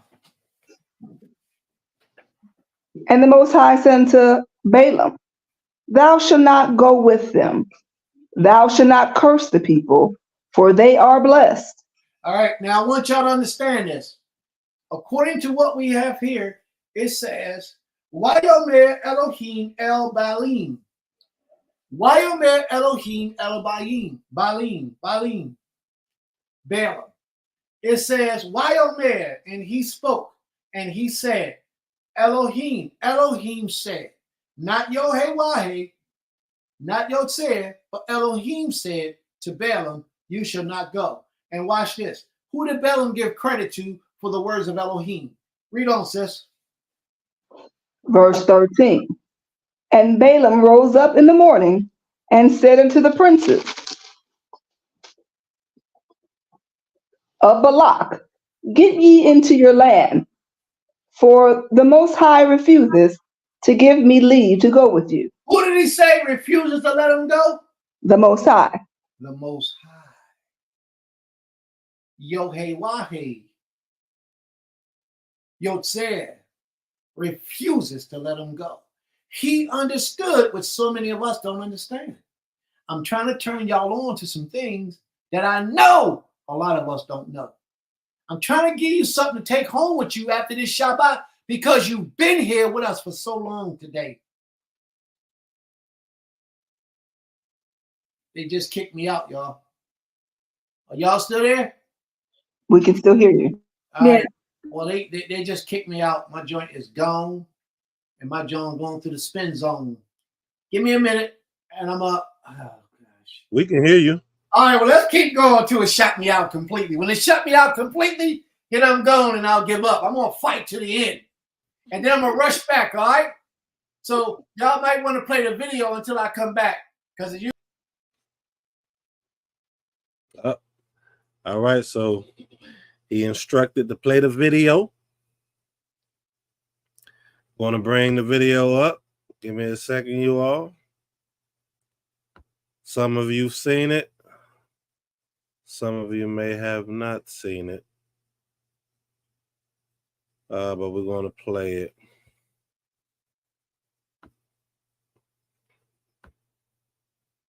Pulling it up right now.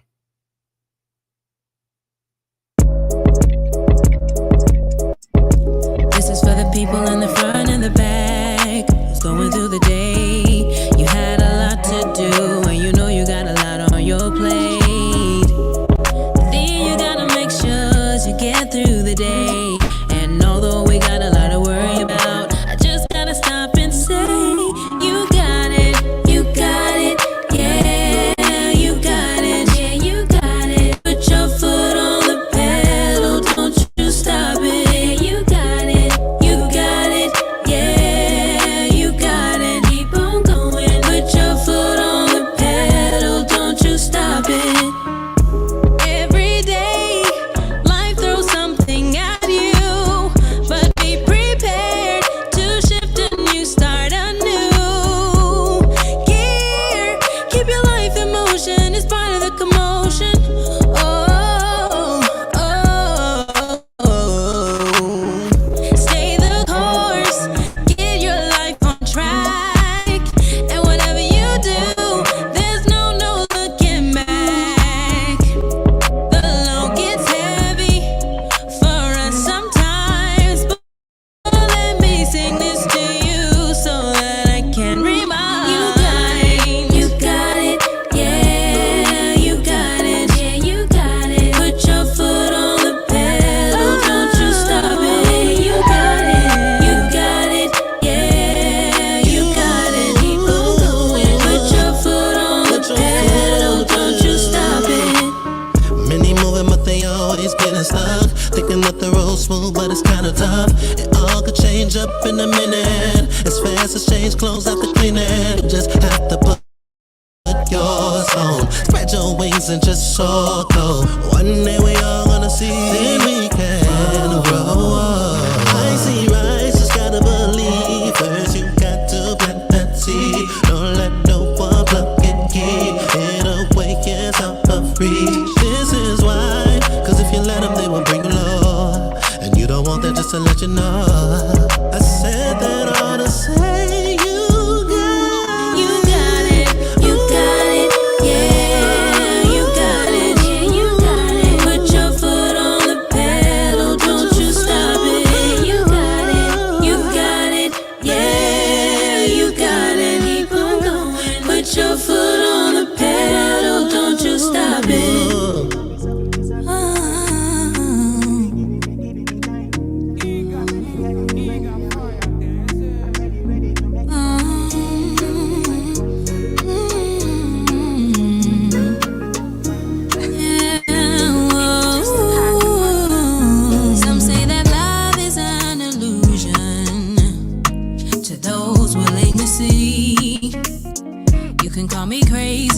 was his tale, I do believe.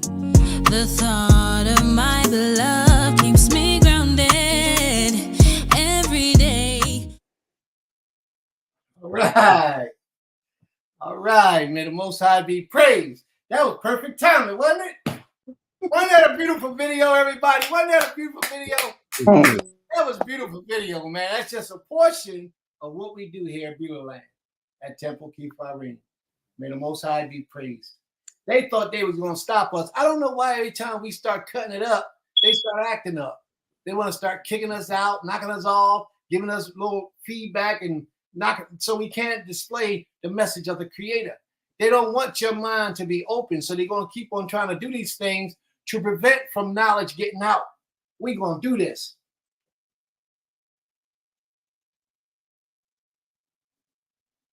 Yeah, we got somebody. We got somebody. Nasir, can you get in conversation with them? Okay. We'll put something in the chat soon for you to be able to get a hold of us and vice versa. So I'll make sure we put something in the chat on YouTube, and then just make sure you get back a hold of us as soon as you can. All right. Total Rabbi. May the Most High be praised. All right. So, Sister or Neat, you still there, sis? Okay. Let's finish tearing it up. Verse 14. Let's stop back at 13 so we can pick up where we left off. Please. Okay. Okay.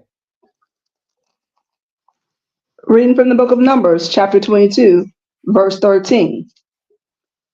And Balaam rose up in the morning and said unto the princes of Balak, get you into your land, for the Most High refuseth to give me leave to go with you. He said, you get out of here. Go kick rocks. Because the Most High, the Creator, is not allowing me to go with you. He understood that the Most High said no.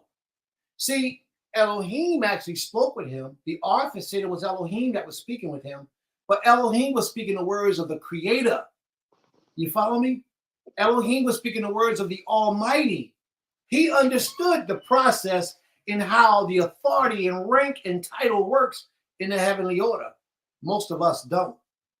Most of us can't, our minds don't travel that far. Read on, please. Verse 14. And the princes of Moab rose up, and they went unto Balak and said, Balaam refuseth to come with us. And Balak, wait a minute.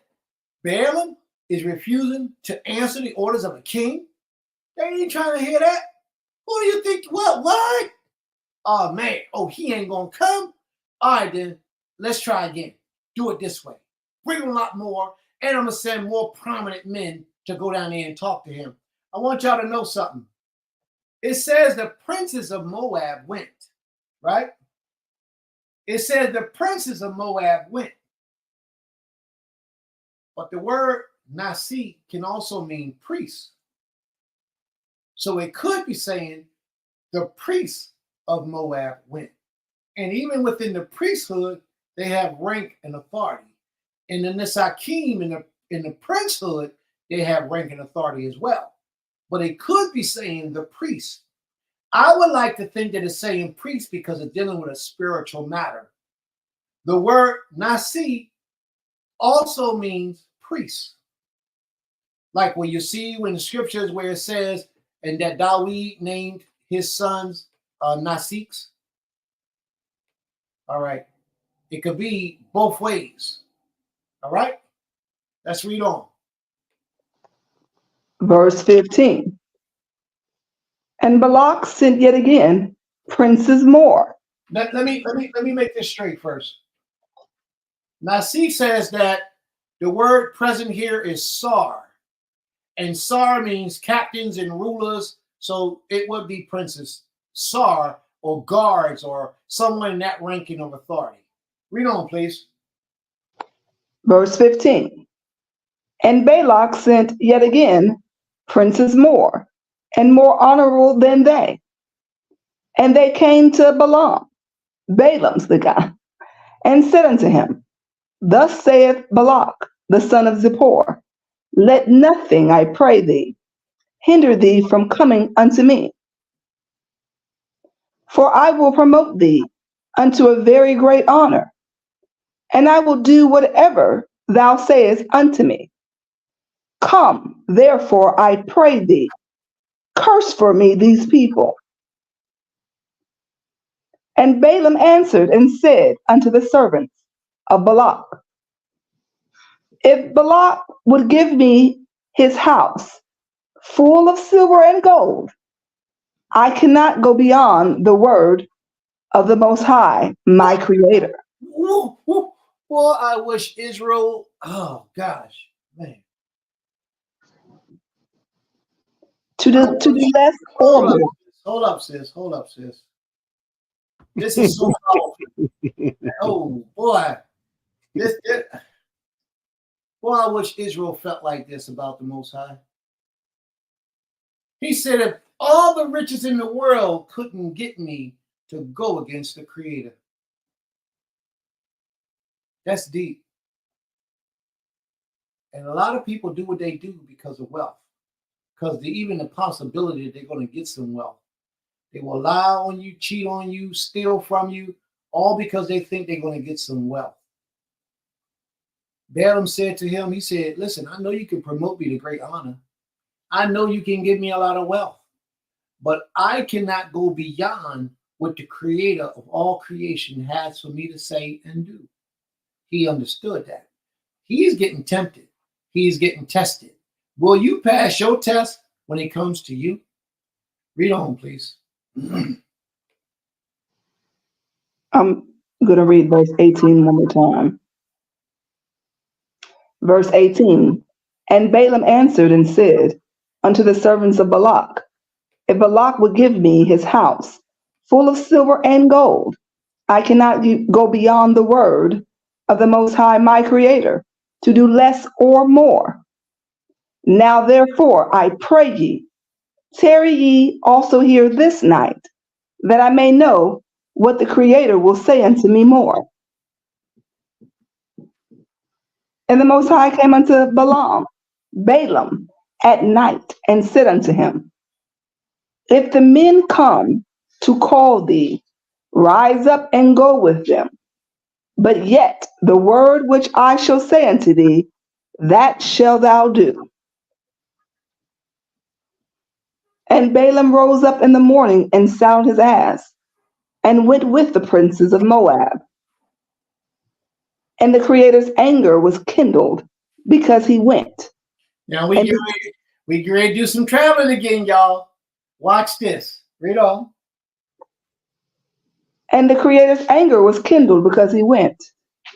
And the angel of the Most High stood in the way for an adversary against him.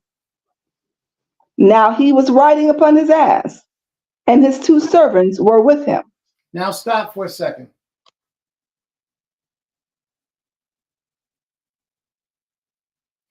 For all of you who don't know,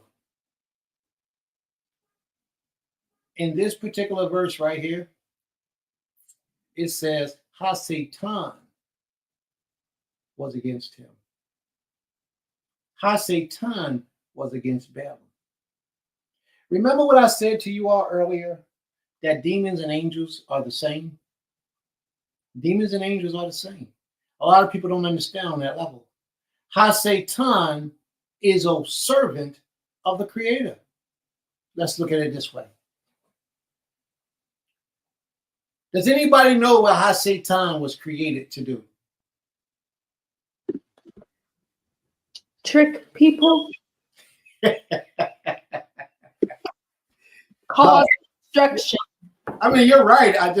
Your choice of words was funny. But that, yes, you're right. To tempt people, to test people. Is that what he's doing? It looks like it. So if he was created to test people and to tempt people, then he's doing exactly what the Most High told him to do. Do y'all follow me? So therefore, if he's being obedient to what the Most High told him to do, how can we say that he's wicked and evil? How come we saying that he's not doing what the Most High said for him to do? He is more obedient to the Creator and his purpose in life than we are. He's more obedient than we are, but yet, because religions have given him a name and created him and made him something other than what he really is, we accept that. All right, let me share something with you, and I'm going to go somewhere because I know a lot of people still spooked out their mind. In this particular verse, it says that Ha-Satan stood up as an adversary, or Ha-Satan stood against Balaam. Ha-Satan, the adversary, the one you will call the devil, stood against him. Why did it say he stood against him? Read the beginning of the verse. It says, and the anger of Elohim was kindled because he went. The anger was kindled. They were angry. They were mad because he went. Therefore, Ha-Satan, which is a servant of the Most High, came down to kill Balaam. Why did he come down to kill him? Because too much is given, much is required. Do y'all understand that? You are a child of the Most High. He calls you to his service. Once your eyes is awakened, you must be obedient to the Most High's command. And the moment that you stop obeying the Creator, you putting your own life in your own hands. Because too much is given, much is required. Balaam had received great riches because the Most High had allowed him to, because he did what? He obeyed the voice of the Most High. The moment that he did what he wanted to do, the Creator sent a messenger down to destroy him. Not a messenger, but the messenger. Ha-Satan, to destroy him. And this shows you that Ha-Satan still works for the Creator. There's a story of Ha-Satan in the book of Job, where the Creator tempts Job. He tells Ha-Satan, he says, Satan, what do you want to do against Job? He said, I'll get him to stop serving you if he'll do this and if you'll do that. If you just remove your hedge from him, Creator, I can get him to do this. The Most High had so much confidence in Job that he gave Satan authority to go tempt Job. But when he gave Satan authority to go tempt Job, he put limitations on what Satan could do. He said, all right, you go tempt him this way, but don't touch his body or don't touch his life. At first, it was don't touch his body, I believe. And then the second time, it was don't touch his life. So do y'all understand what I'm getting at? Satan cannot do what the Most High doesn't allow him to do. So there's no reason for you to fear him. None. None. So don't be afraid. Is it possible also that Balaam received much permission from Abba because the nations he was being paid to swallow up did not serve him? Girl, that was the end. I was trying to drop that jewel later. I'm glad you're paying attention. And she's absolutely right. That's why I kept bringing the emphasis on how we were with the Most High at that time. Because if we wasn't pleasing in his sight at that time, Balaam would have been successful with us as well. But because we was pleasing with him, Balaam couldn't touch us. Balaam was just like Ha-Satan, doing the works of the Most High. Balaam didn't teach people to worship another power. He didn't do that. If he did, the Most High would have rubbed him out. If anything, Balaam was teaching people to worship the Most High. What did he say to Balak when Balak said, come and do this for me? He said, I got to do what the Most High tells me to do. So therefore, if Balak was listening, Balak should have got on that bandwagon and said, well, let me see what the Most High tells me to do. But he didn't, because most people don't listen. Not just Balak, but most people don't listen. Balak kept being persistent, like I said earlier. He kept being persistent because he was the king and he was used to having his way. No matter what happened, he wanted the way he wanted it, and that was all that he could see. So thank you, sis. That shows me that you're paying attention, because that shows me also that the Creator is speaking with you and you see what's going on. It's very plain and clear. That's exactly what's taking place. Somebody's getting it. Let's read on, please, because I'll be in talk for another hour or so. Read on, please. Verse 23. And the ass saw the angel of the Most High. Now they call Ha-Satan the angel. Now they call Ha-Satan the messenger.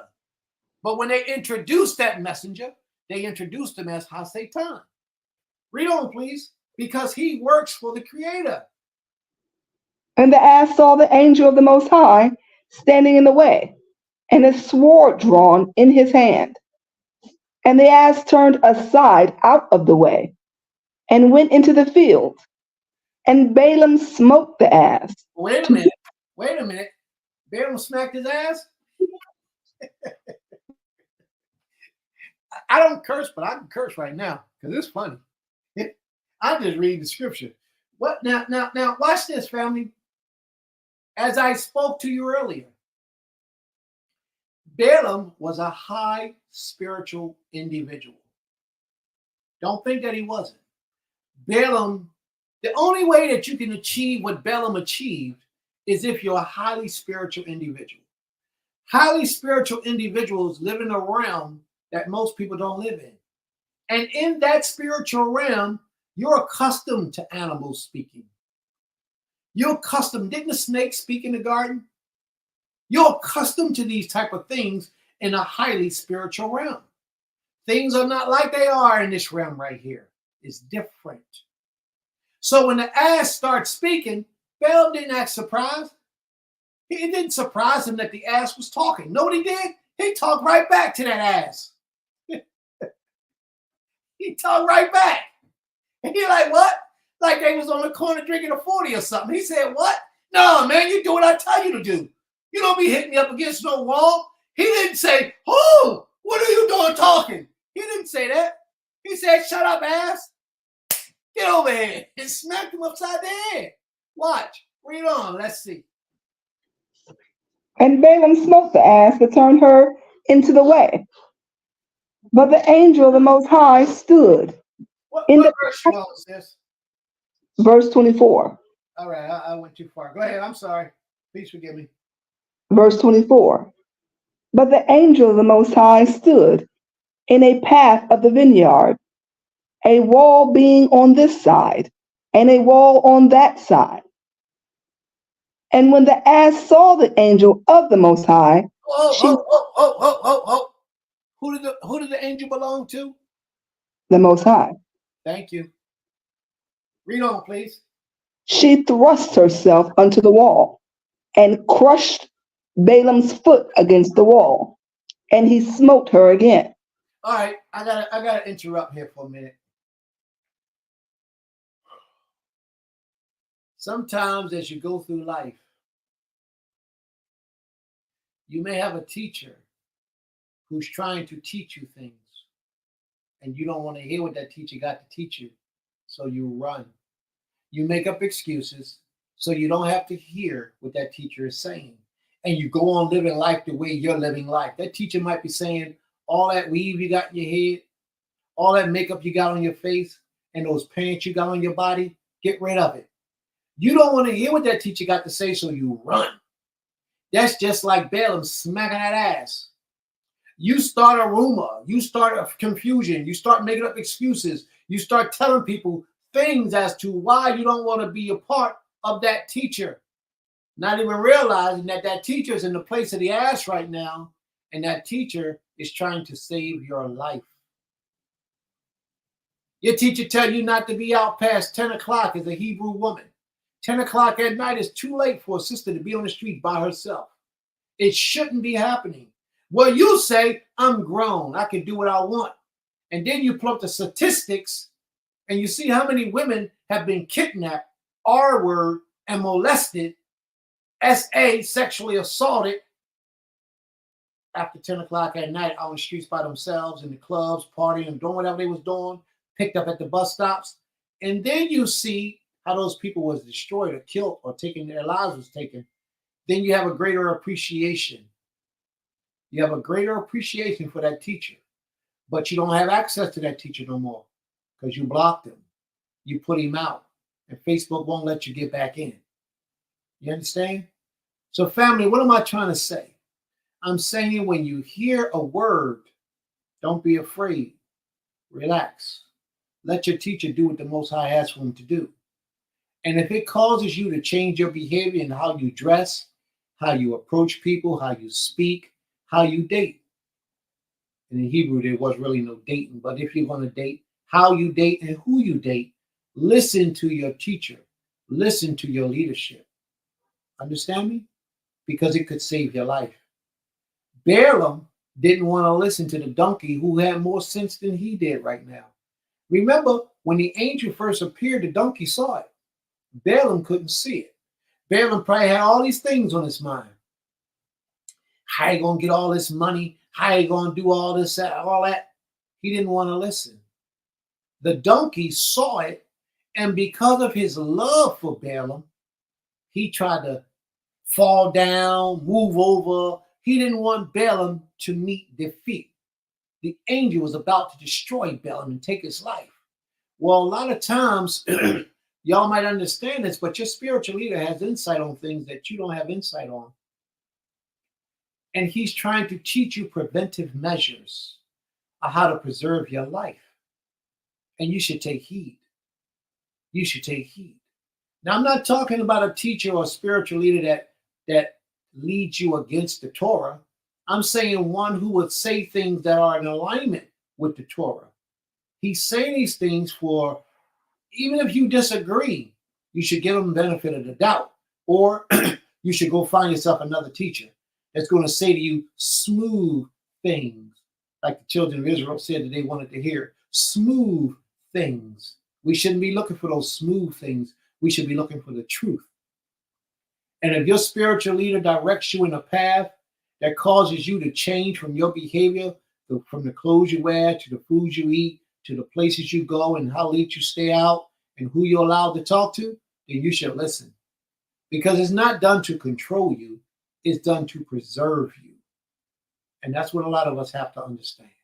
It's done to preserve you. Right now, the donkey is trying to preserve Balaam's life.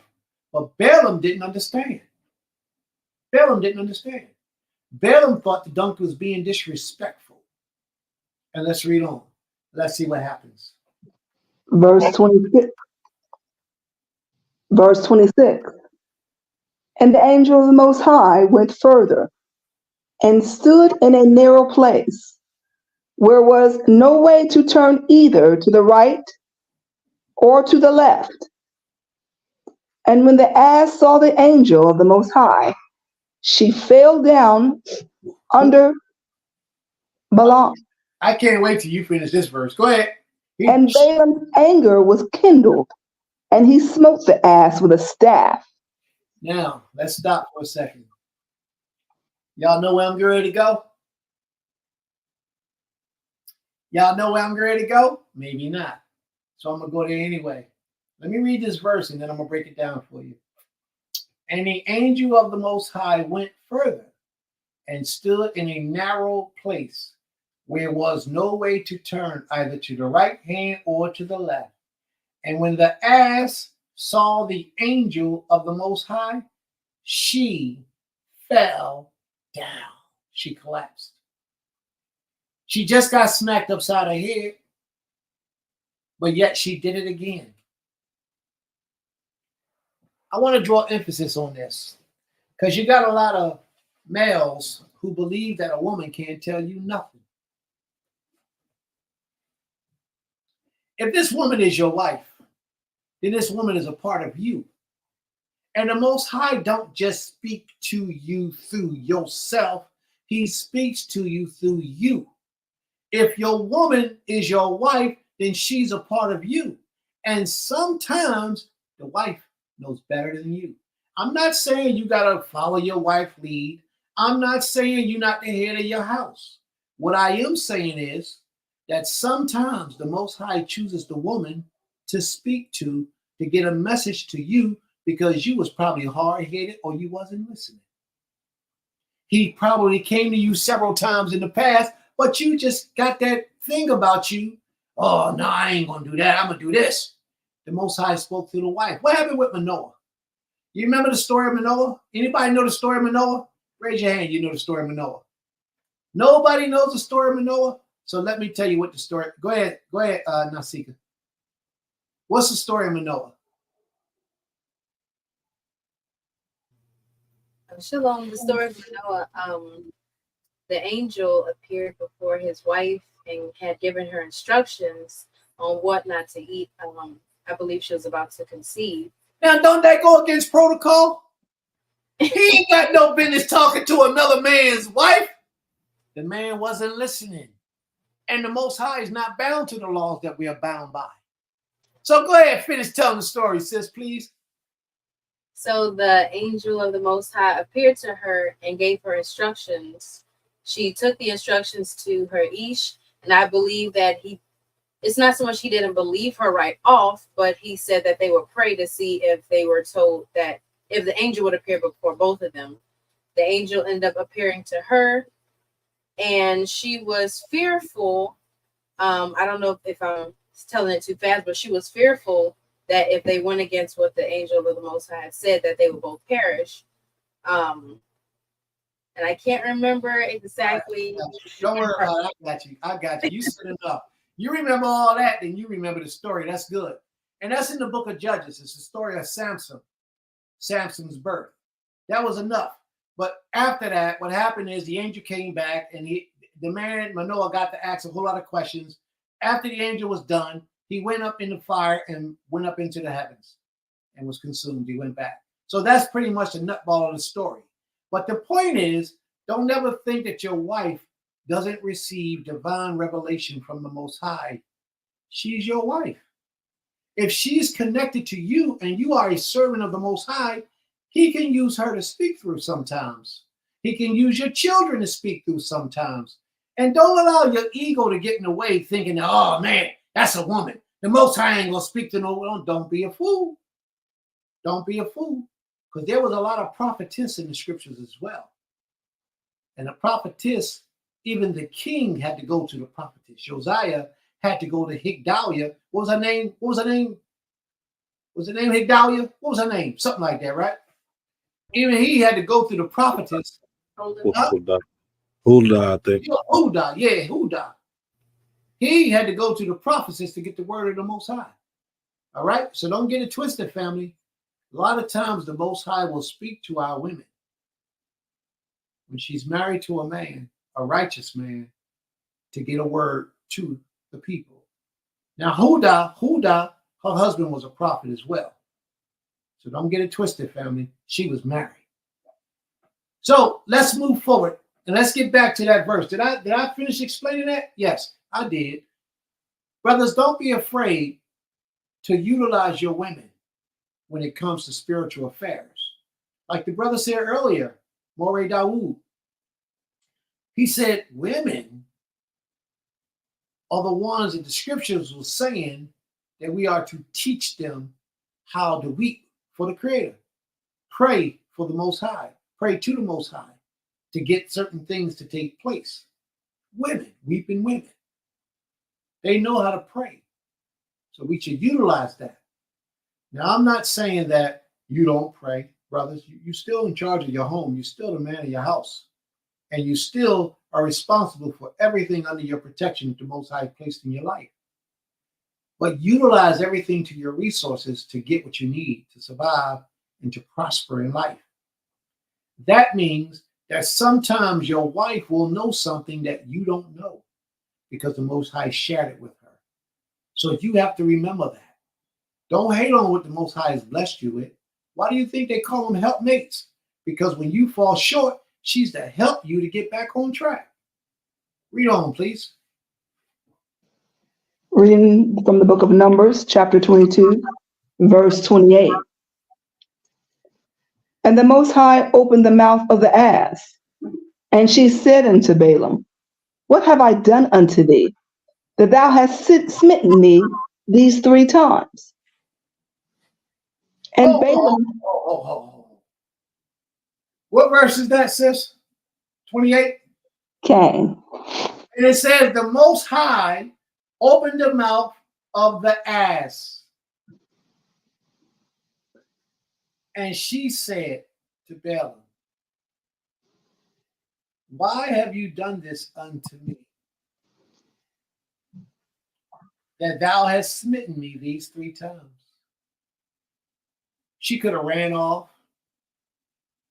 She could have just stayed on the ground and cried and felt sorry for herself. But what she did was she questioned him.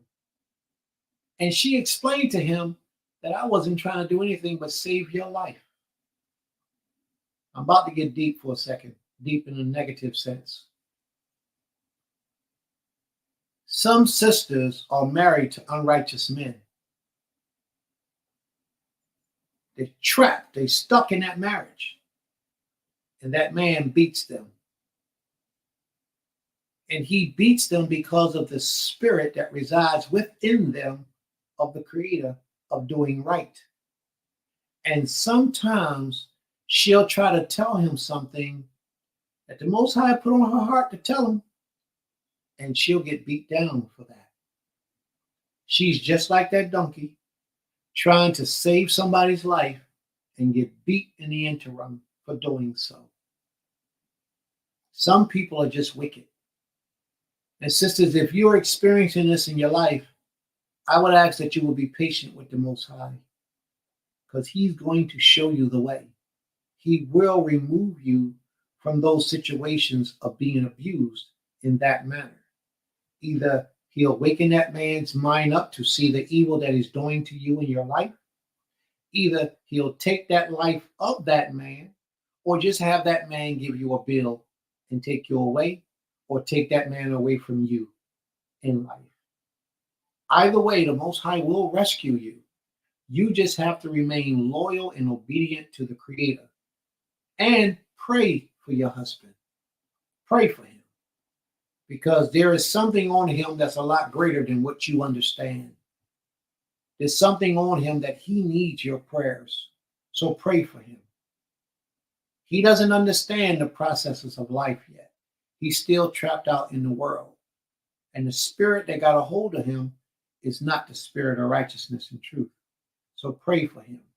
And you don't have to ask for permission to pray for him, because you and him are one. You can bring salvation to your household, to your husband. You can open him up to the Creator, and you can save his soul alive. And your life can change. So pray for him, please. Pray that the Most High works with him. Pray that the Most High heals him. And pray that the Most High gives him the strength to fight off that demon that has control of him. There is no reason why any man should be putting their hands on their wife. None. And if he's doing that, it's because he's not in his right mind. I don't care how macho or how masculine you are. You don't put your hands on your wife. When it comes time that you have to put your hands on your wife, it's time for you to give her a bill and let her go. Or put on a restriction and see if she changes. And if she doesn't change, then you let her go. But you cannot be putting your hands on a delicate woman, because that's what they are. They're delicate. May the Most High be praised. But here in this instance, the ass is symbolic of that woman. That ass got the opportunity to speak back to Balaam, and Balaam heard the ass, but Balaam didn't pay attention to the ass on that level until the angel spoke. Read on. Let's see what's happening, sis. Verse 29. And Balaam said unto the ass, because thou hast mocked me, if there were a sword in my hand, for now would I kill thee? So Balaam said, because you have mocked me these 3 times, that's why I smacked you these 3 times.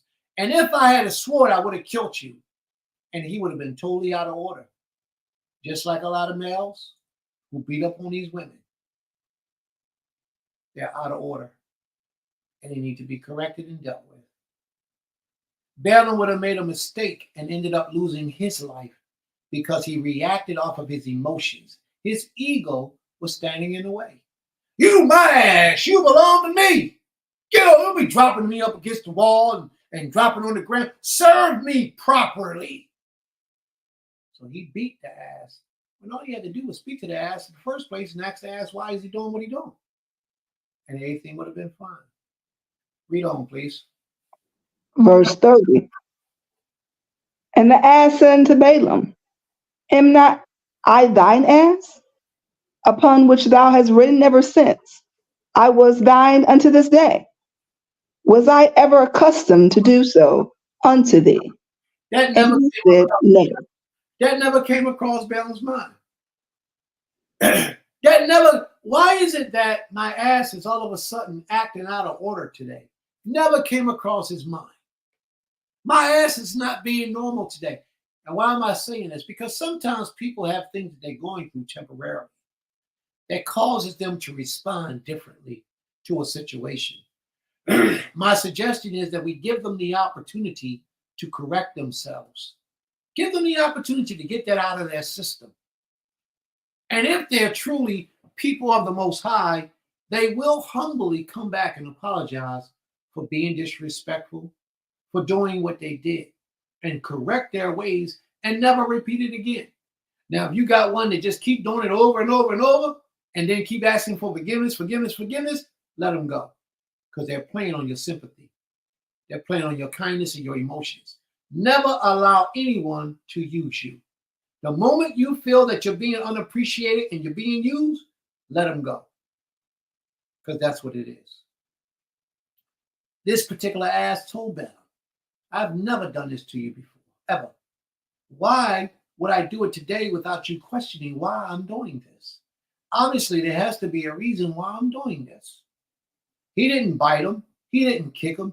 He just stopped him from going forward because he saw destruction in the path where Balaam couldn't see destruction.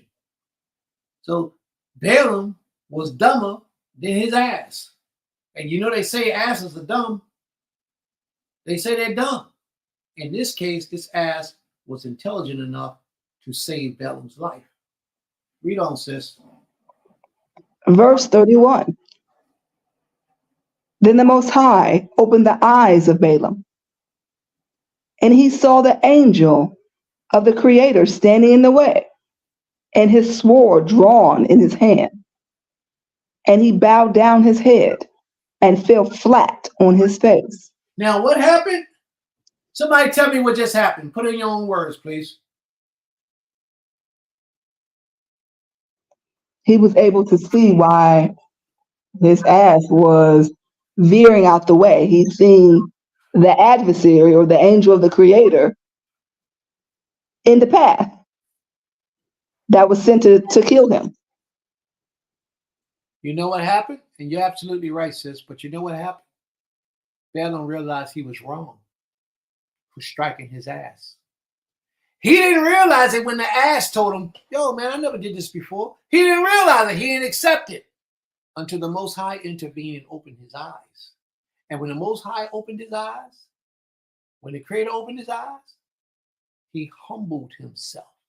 And that's what made Balaam such a great servant of the Creator. When a man realizes that he's wrong, or a woman realize that they're wrong, and they immediately humble themselves and change their behavior, then that's somebody worthy of listening to and talking to and trying to work something out. Because it's true, it could have been a mistake. Balaam realized that he was acting worse than an ass. That the ass actually did what he did to preserve his life. Balaam saw that angel holding that sword and immediately prostrated himself on the ground, paying reverence to the Most High by respecting the Creator's servant. How many of you know people who serve the Creator that you disrespect?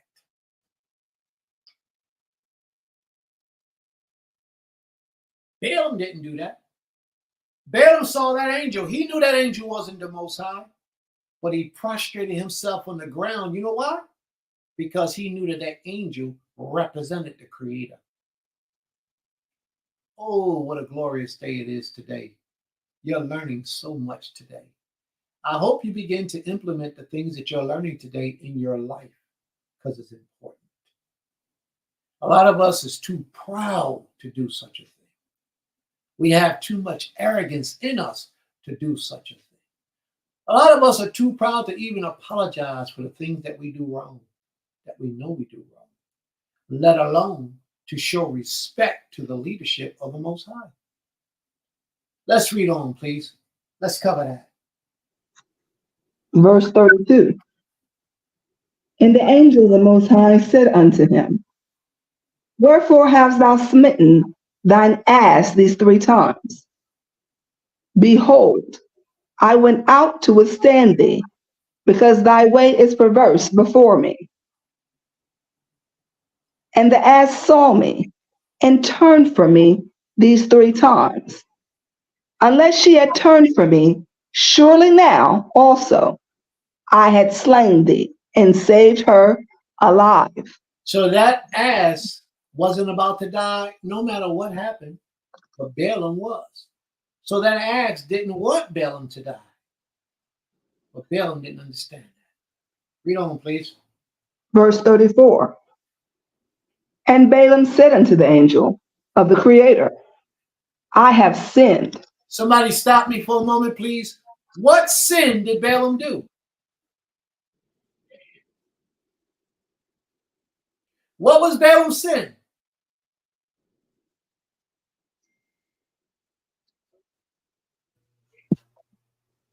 Was it not adhering to the, not voice, but the actions of the donkey?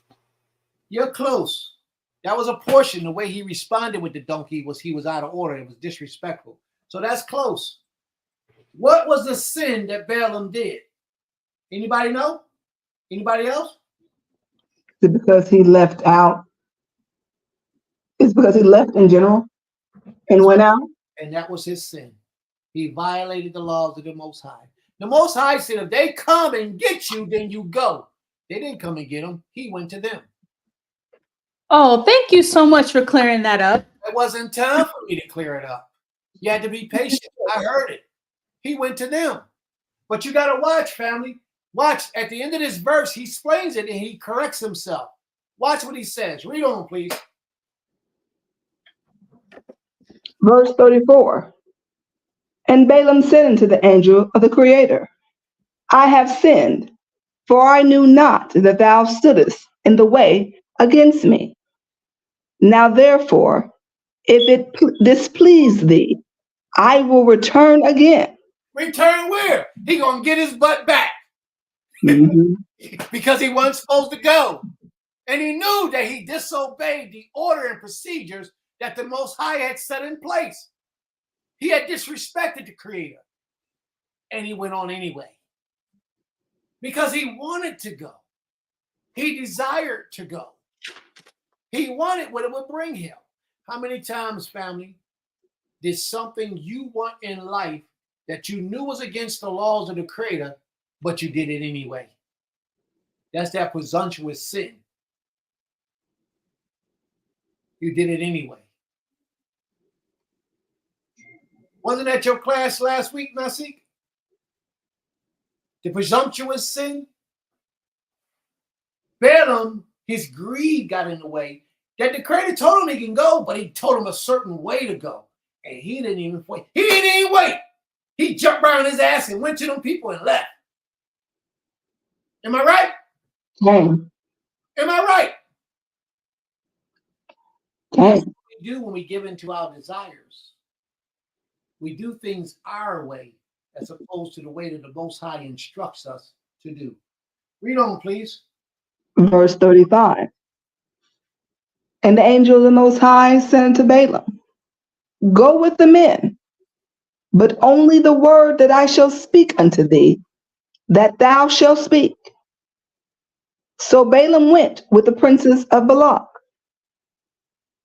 And when Balak heard that Balaam was come, he went out to meet him unto the city of Moab, which is in the border of Arnon, which is in the uttermost boundary. And Balak said unto Balaam, Did I not earnestly send unto thee to call thee? Wherefore camest thou not unto me? Oh, who you think you are, Balaam? If I call you, you come. But watch what Balaam says. Read on, please. Am I not able indeed to promote thee to honor? And Balaam said unto Balak, Lo, I am come unto thee. Have I now any power at all to say anything? The word that the Most High putteth in my mouth, that shall I speak. And Balaam went with Balak, and they came unto, what is it? Kajahuzo. Kirjathuzol. Very good.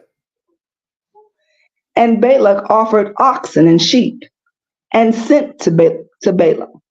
Slikai. And Balak offered oxen and sheep, and sent to Balaam, and to the princes that were with him. And it came to pass on the next day that Balak took Balaam, and brought him unto the high places of Baal, that from there he might see the uttermost part of the people. May the Most High be praised. You know, we forgot to open up with prayer, y'all, and we forgot to blow the shofar today. So may the Most High forgive us in our errors. And those are the things that we like to do for class, but we will close out with prayer. So, family, I want to say something before I close out. There's a lot that we got covered today, and there's a lot more to cover with this story.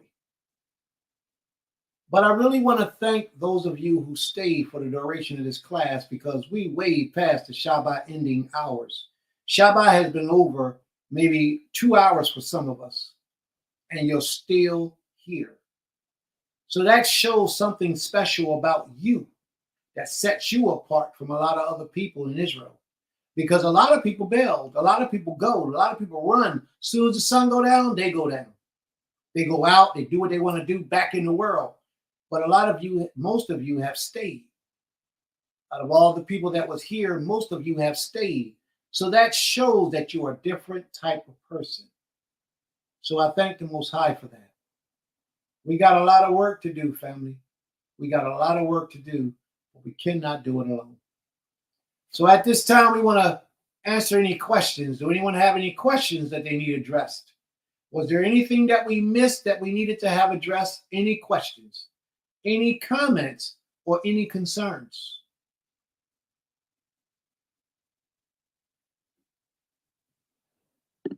Just a comment, Abba. Awesome lesson, because there were so many like layers to the lesson.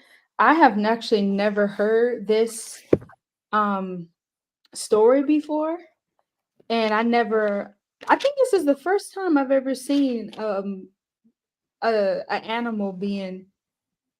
animal's mouth being open and being able to talk to their master in that type of way. And I put in the comment section, like, that lets us know that not only do animals have spirits themselves, but they do have the ability to feel other spirits and like right and wrong, things like that.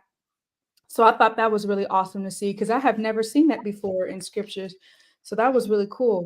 And then the lesson just in general on the ego and like not listening, I was very confused at first as to why the creator was upset, because verse 20, it does say, if the men come to call you, rise and go.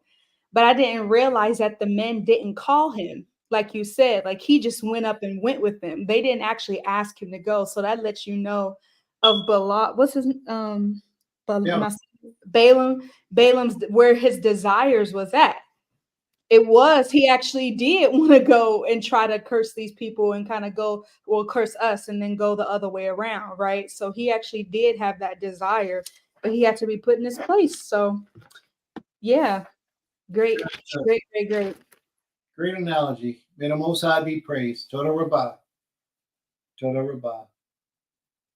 Anyone else? Any other questions or comments? Shabbat Shalom, family. I thought that it was very interesting that because of his spiritual stature was so high that he did not see that angel in the first place. But because, like the sister said, of where his desires already were. I'm not sure necessarily if he wanted to curse the children of Israel, but definitely collect that bounty, you know. And because he did that, I feel like the creator did all this, orchestrated all these things to play out exactly how it played out as an example on purpose, you know, because right after he did what he did to the donkey, he was able to see, but only after he did what he did, and the donkey did what she did. So it definitely was an example. I thought that was very interesting, though, from the beginning. The creator took that away from him. That's true. May the Most High be praised. Good analogy, sis. Very good analogy.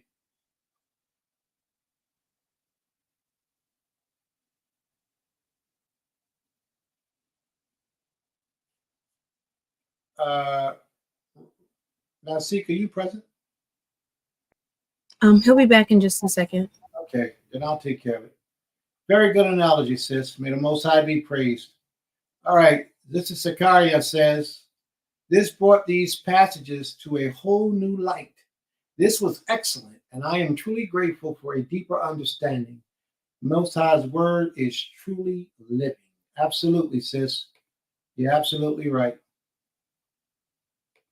Sister Sukari says, it's been a long time since I've heard this story. Never as detailed. Total Rabbah. Hey, sis, I'm going to tell you, but I ain't even give you all of it. I still got some more to give. I got the clincher, I ain't even let out the box yet. But we're going to get into that probably, Creator willing, next week or the week after. Today's lesson was truly enlightening and uplifting to show us the Creator's powerful and has strengthened my walk in Him, especially at this time with so much adversity among us. Toda Rabbah, Ishi.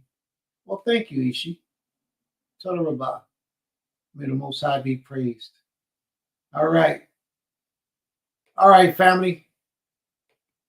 I would assume that there's no other questions. Am I right?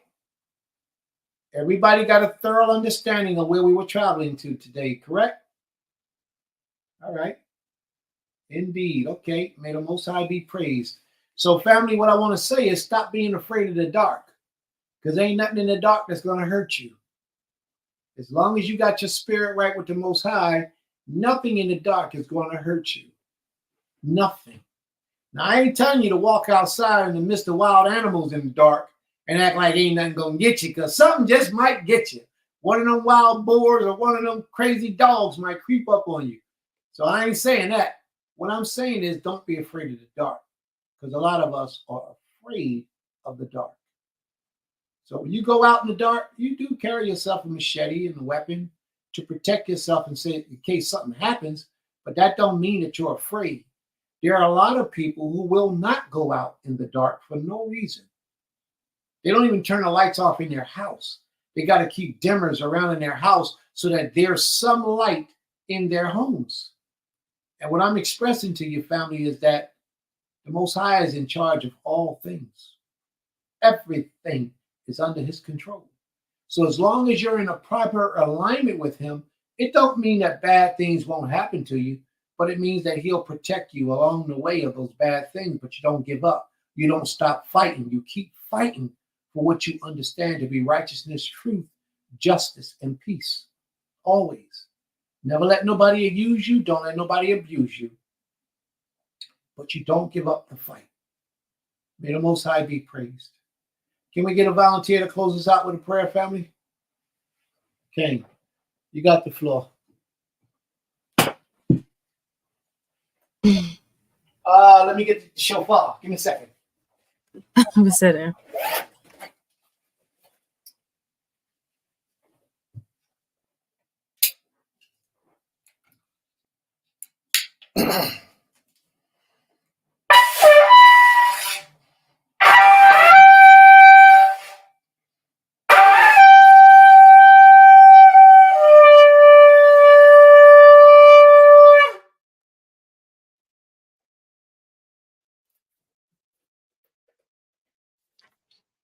Hallelujah. If everyone could face Yerushalayim. Barenu, Malkinu, Abinu, we humbly come before you asking to approach your throne. Salaklanu, for any uncleanliness, whether it be physical, spiritual, or mental. Salaklanu, of anything that we might have done that could have been a reproach or an offense against you, or against anything that you represent. Our Torah, our forefathers, our foremothers, an offense against our brothers and sisters unknowingly. Salaklanu. We come before you saying Torah Rabbah for Beulah Land, Torah Rabbah for all the speakers or the speakers that have presented a lesson on today. Mor Dawood, also Prince Yisrael. Torah Rabbah for everyone that has brought forth some type of wisdom on today that has helped enlighten us to go further. Torah Rabbah for my Ish, the head of our household. Nasik Shema. Torah Rabbah for everyone present. Most High, we come before you as we close out this Shabbat service and the Shabbat Yom that you've given us, saying Torah Rabbah for everything. Everything, all the spiritual food that you've given us on today, ask that you would let it sit in us. We know how the digestive system works. We get the nutrients and we expel out the things that we don't need. We ask that this be something that sits in our stomachs a little longer than natural food, so that we can develop and truly gain the spiritual nutrients that we need to make it through this life. As it was taught, we know that we have nothing to fear but you. We fear you and the wrath that you could put on us, but everything around us, we understand that we have power and control over it. We praise you and ask that you would give us the strength and the courage to obtain the authority that we once had in the days of old. We ask that you would give us the wisdom and the strength to obtain the authority over the seen and the unseen that we once had, even over the power of healing. As many of us have those that are not well right now, those that are in a place where they're not spiritually well, physically well, or mentally well. I ask that you would give us that power once again. And if we are trusted enough by you, I ask that you would allow us to continue to develop and grow so that we can cultivate community how we need to. We ask that you would give us the strength to be examples, give us the strength to be trailblazers, give us the strength to repair the gap, repair the breach. I ask that through us and through our hands that you will continue to do great things. We put our trust in you, we put our hope in you, and we truly humble ourselves, pulling back away from anything that might be wicked. We also ask that you would reveal to us anything that is not like you. We understand that we cannot turn from our wicked ways unless we understand everything that is wicked. So we ask that you would reveal to us what could be wicked and we don't even know it, so that we can serve you properly and serve you in the perfection that you've given us, which is to be set apart. We praise you. We give you the esteem. We give you the honor. We ask that you would keep us shielded and protected in all of our designated places so that we can continue to gather. We ask that you would keep us here to be able to fulfill our mission that you've given each one of us. We praise you, and we ask that everyone listening in has gotten something that can carry them through the week. We praise you. We ask that we would be a refuge, not just physically, but spiritually, for those that are truly looking for righteousness. Equip us, Most High. Please allow us to have the strength to overcome temptations, overcome those things that might try to buy us out from what is holiness and what is righteousness. We praise you and esteem you.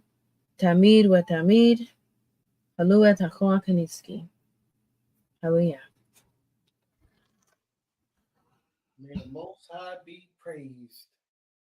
All right, family. Once again, I'd like to thank you all for hanging in there for such a long time. Shabbat been over like 2.5 hours in a lot of places, and we still going strong. Y'all want another lesson? Say, not tonight. You want something to eat, right? All right. May the Most High be praised. We thank you all for tuning in. Creator willing, we'll see you all back next week. Ima, is there any announcements?